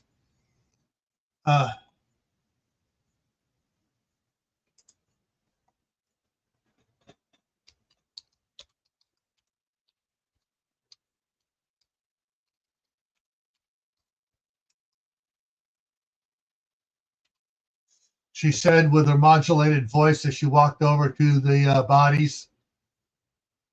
What she saw struck her with a sense of irony. The biker that was groaning was under two of the motorcycles. What was his ride of freedom was now pinning him to the earth. Well, what do we have here? It's bad, isn't it? He rasped out. The truth, please. Major Payne knelt and did a quick assessment of the biker's injury. It's not good for It's not good for sure. Your right leg is crushed below the knee, beyond repair. The left is almost severed above the knee. The weight of these two motorcycles is acting as a pressure tourniquet, keeping you from bleeding out. Your right arm has multiple compound fractures, and the left is gone at the shoulder. And I don't know why it's not bleeding. However, we can save your life if we were so inclined, or you could just kill me and get it over with, right? If I was so inclined to end your suffering right now, I kind of want to see you in a wheelchair as a quad amputee. I'll make you a deal, he coughed and grimaced in pain. I heard you talking about wanting information. Give me a drink of whiskey and I'll tell you everything we have planned, and then you will kill me quickly. You really don't want to live. Not in a bed or a chair. Not in a chair or a bed. Major Payne nodded understandingly and stood up. Chief Rogers, this one wants to talk to you. And can someone get some whiskey?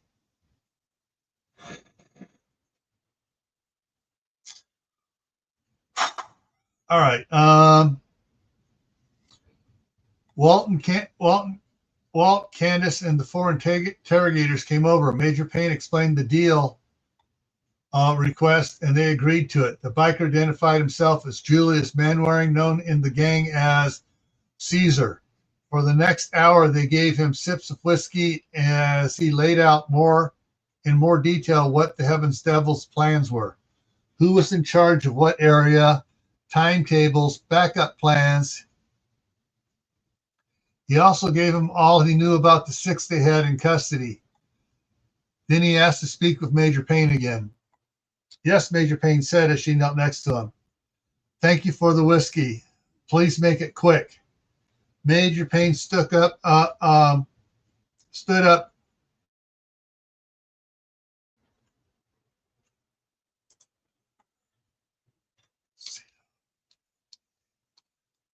Her combat pistol and screwed the silencer on it. Close your eyes, Julius. After Gordon flew the drone down to Barton Reservoir to make sure there were no more of the gang following these, and after Gordon flew the drone down to the reservoir to make sure there were not any more of the gang following these,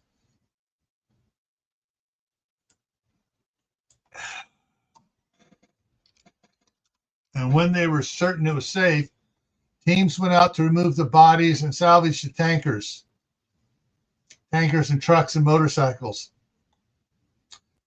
Riley Porter and his team agreed to help interrogate the others after they heard what Julius Manwaring said.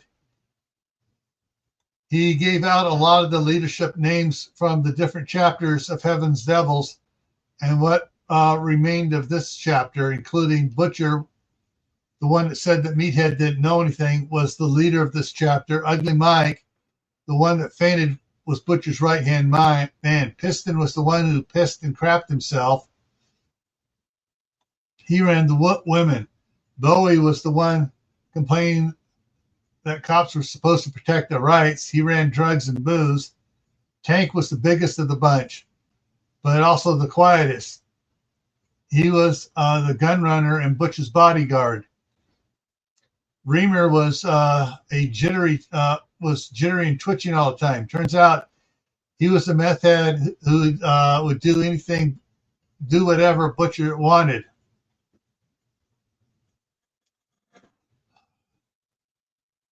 Lightning, Death, and Major Payne walked over to Riley and his team and asked where they would like the bikers for the interrogations, and if the two of them could help. Riley said he was unsure of working with those whose skills he didn't know about. They said they understood, but asked if they could play with Reamer since he was just Butcher's meth head pet. Riley said that would be okay. Riley and his team, however, were impressed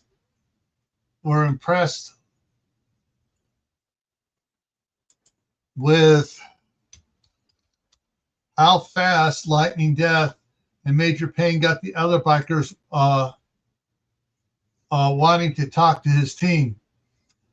Major Payne cut Reamer's clothes off of him, not too carefully, and if he complained about being nicked, she would purposely cut him 3 more times.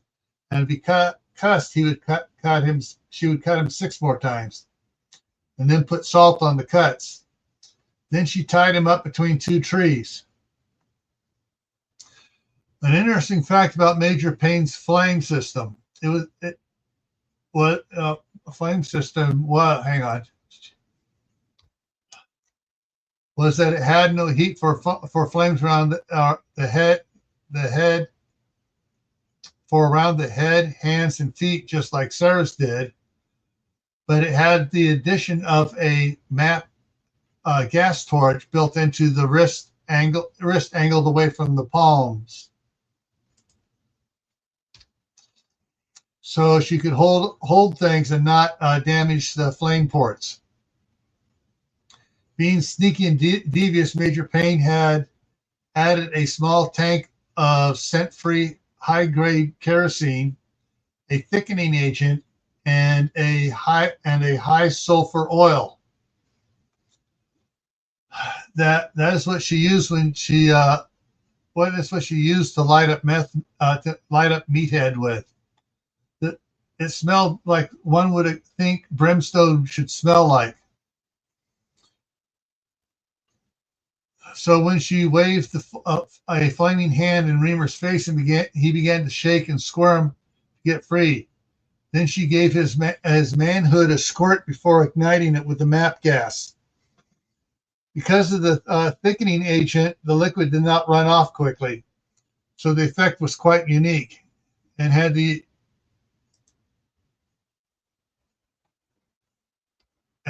desired effect on the others when she walked away after setting Reamer on fire without asking him anything. Okay, who else wants to play with us instead of talking to the professional interrogators? Sarah asked with a high-pitched cackle. Damn it, Major Payne hollered. My campfire were done. She walked back over and lit Reamer up again with more of the brimstone fuel. The bikers were screaming to talk to the professionals, thinking they would follow the rules.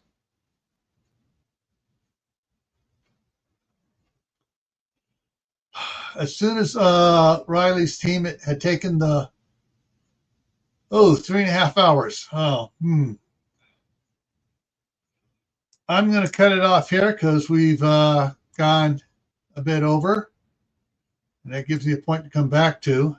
And we're at 3:05. And this goes to 3:00. No, never mind. I only got 2.5 pages. So I got 6, 7.5. Yeah, so 1, 2.5 pages. All right, never mind. Let me undo this. We'll finish this off, and we'll be at the start of the next subchapter.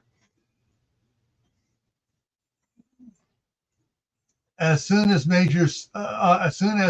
Riley's team had taken the bikers away to interrogate him, Major Payne walked over to Reamer and looked at him.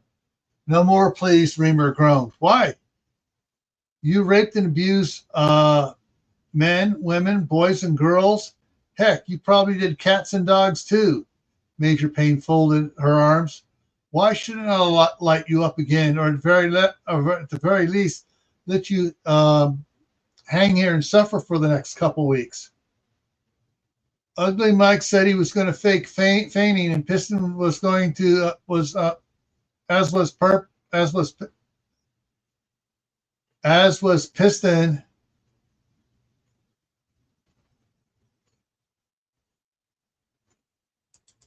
That's right. Fake you guys out so they could so you let your guard down and they could kill you. Yeah, I see how well that worked. You weren't expecting a couple dozen federal marshals, a couple dozen Idaho Rangers, or SEAL Team 3, or a CIA wet team, or the Marines from the Marine Corps 4th Recon Training Center, or a couple reformed fire demons to back the local law enforcement hunters and farmers, were you? Reamer's eyes widened as she started the blue flames around her helmet.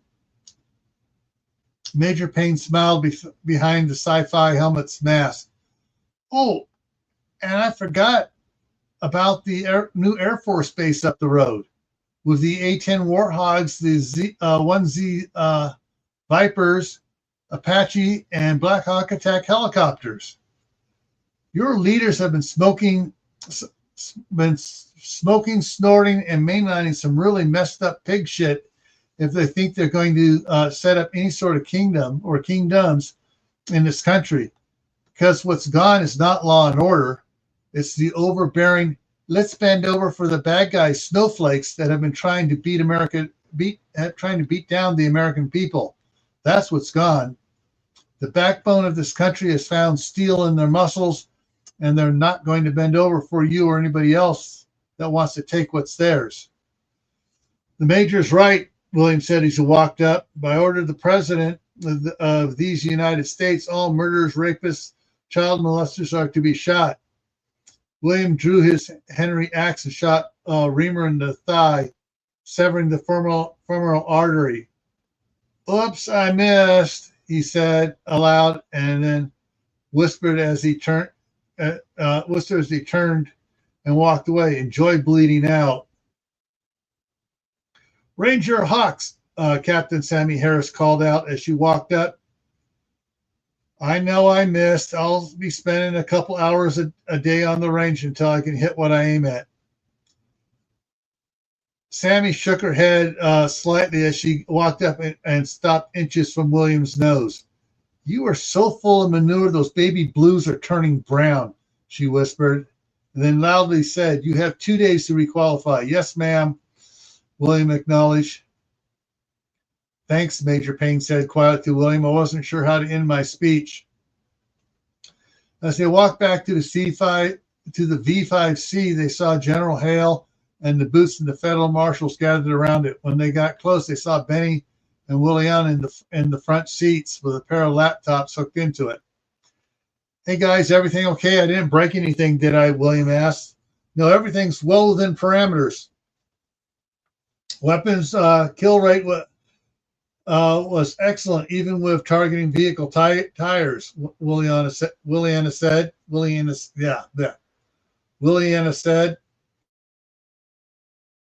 Bleh. Benny added, though I would have thought I thought you were going to roll with that Tokyo drift move coming out onto the highway. Nah, she handled beautifully. I have some design modifications in mind that will make it so we don't have to flip the tires around, and it'll give it more range and capacity.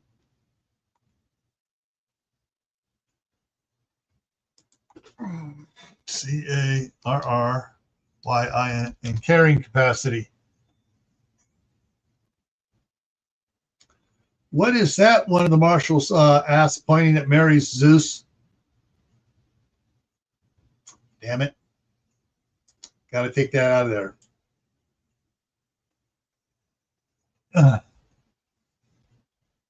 At the AEA. At the AEA Zeus. That is an AEA Precision Zeus, a 72 caliber TPC rifle, Kathy said, waiting for the question. A what?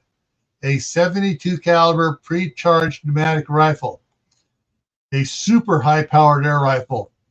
It has a special suppressor, so when it's discharged, it's kept down to 4,200 psi. The slug travels at just under the speed of sound, so there's no sonic crack.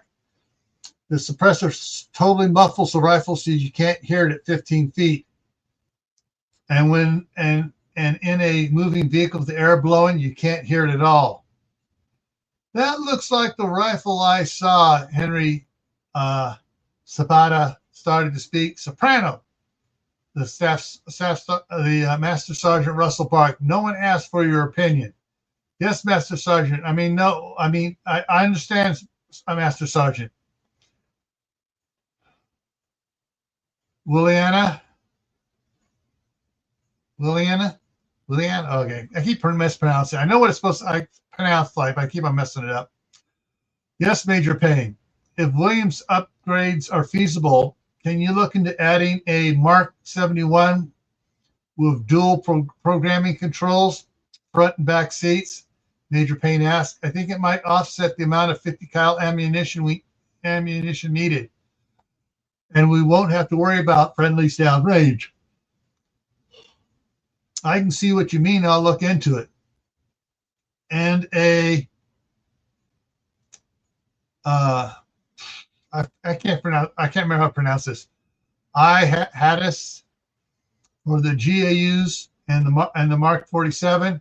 That way, it can remain functional with just one or two crew members. good thinking, and a case to keep my 338 Lapua in on top of the new batteries. We'll talk later tonight, Liliana said with a smile. I'll be there, Major Payne said, then addressed the Marine boots. Any of you pukes know how to drive an 18-wheeler? Two of them raised their hand. Sergeant Major Dyer Thomas. Whorehouse and Pearl Necklace indicate they know how to drive 18-wheelers. If you can spare them, I'd like to have them help the two hijacked truckers drive the semis back to Camp Ton Tavern. The one box trailer is full of gunpowder. Master Sergeant Russell, do you have any objections? Kathy asked. Not at all, Sergeant Major. Major Payne, how messy are the cabs? 10mm headshots. I'll get moon suits for them anyways. The Major said. They're all yours. Thank you, Sergeant Major, Master Sergeant. Then looked back at the two boots, said, follow me, ladies. And there we are. Now we're at this point here. So that's going to be the new starting point for tomorrow, November 18th, Redemption. And thank you all for coming in. And hang on, let me shift around here and get things going here. All right, yeah, so we're going to have a lot of stuff going on tomorrow. Hang on, let me just see what we got going on. So we're starting on page 309. The first part goes to 341, which is at 32 pages for that one. The next one is whether or not, okay, so 18 has,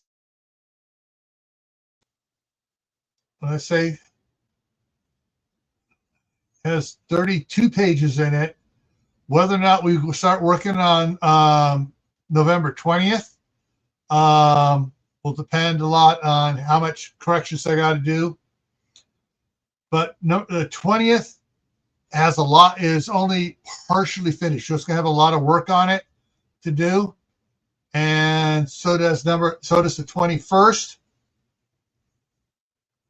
So we will do the 19th for Friday. Saturday morning we'll do the 20th, and then we're going to stop on for the rest of this, because the rest of it's mainly undone yet. I got key things here and there, what each chapter is supposed to be about, key points and stuff going on. But we're going to switch over to the Scout and the Ninja, book 2. A Ninja is Silent, and we'll start working for there, because what happens in 19 and 20, not 19 and 20, but 20 and 20, was it 19 and 20? Yeah, let me take in 19 and 20, we will be going over to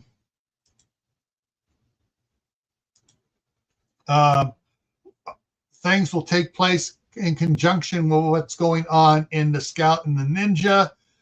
So what we've just covered now, and we'll cover tomorrow and Saturday, will fit right in what's going to go on in the Scout and the Ninja book 2 when we get up to the approximately same dates and times. All right, so that's what's going to happen there. All right, so let's just go ahead and we'll wrap it up here, and we will see you hopefully tonight for the midnight ride at 10 o'clock Eastern. All right, everyone. All right, take care.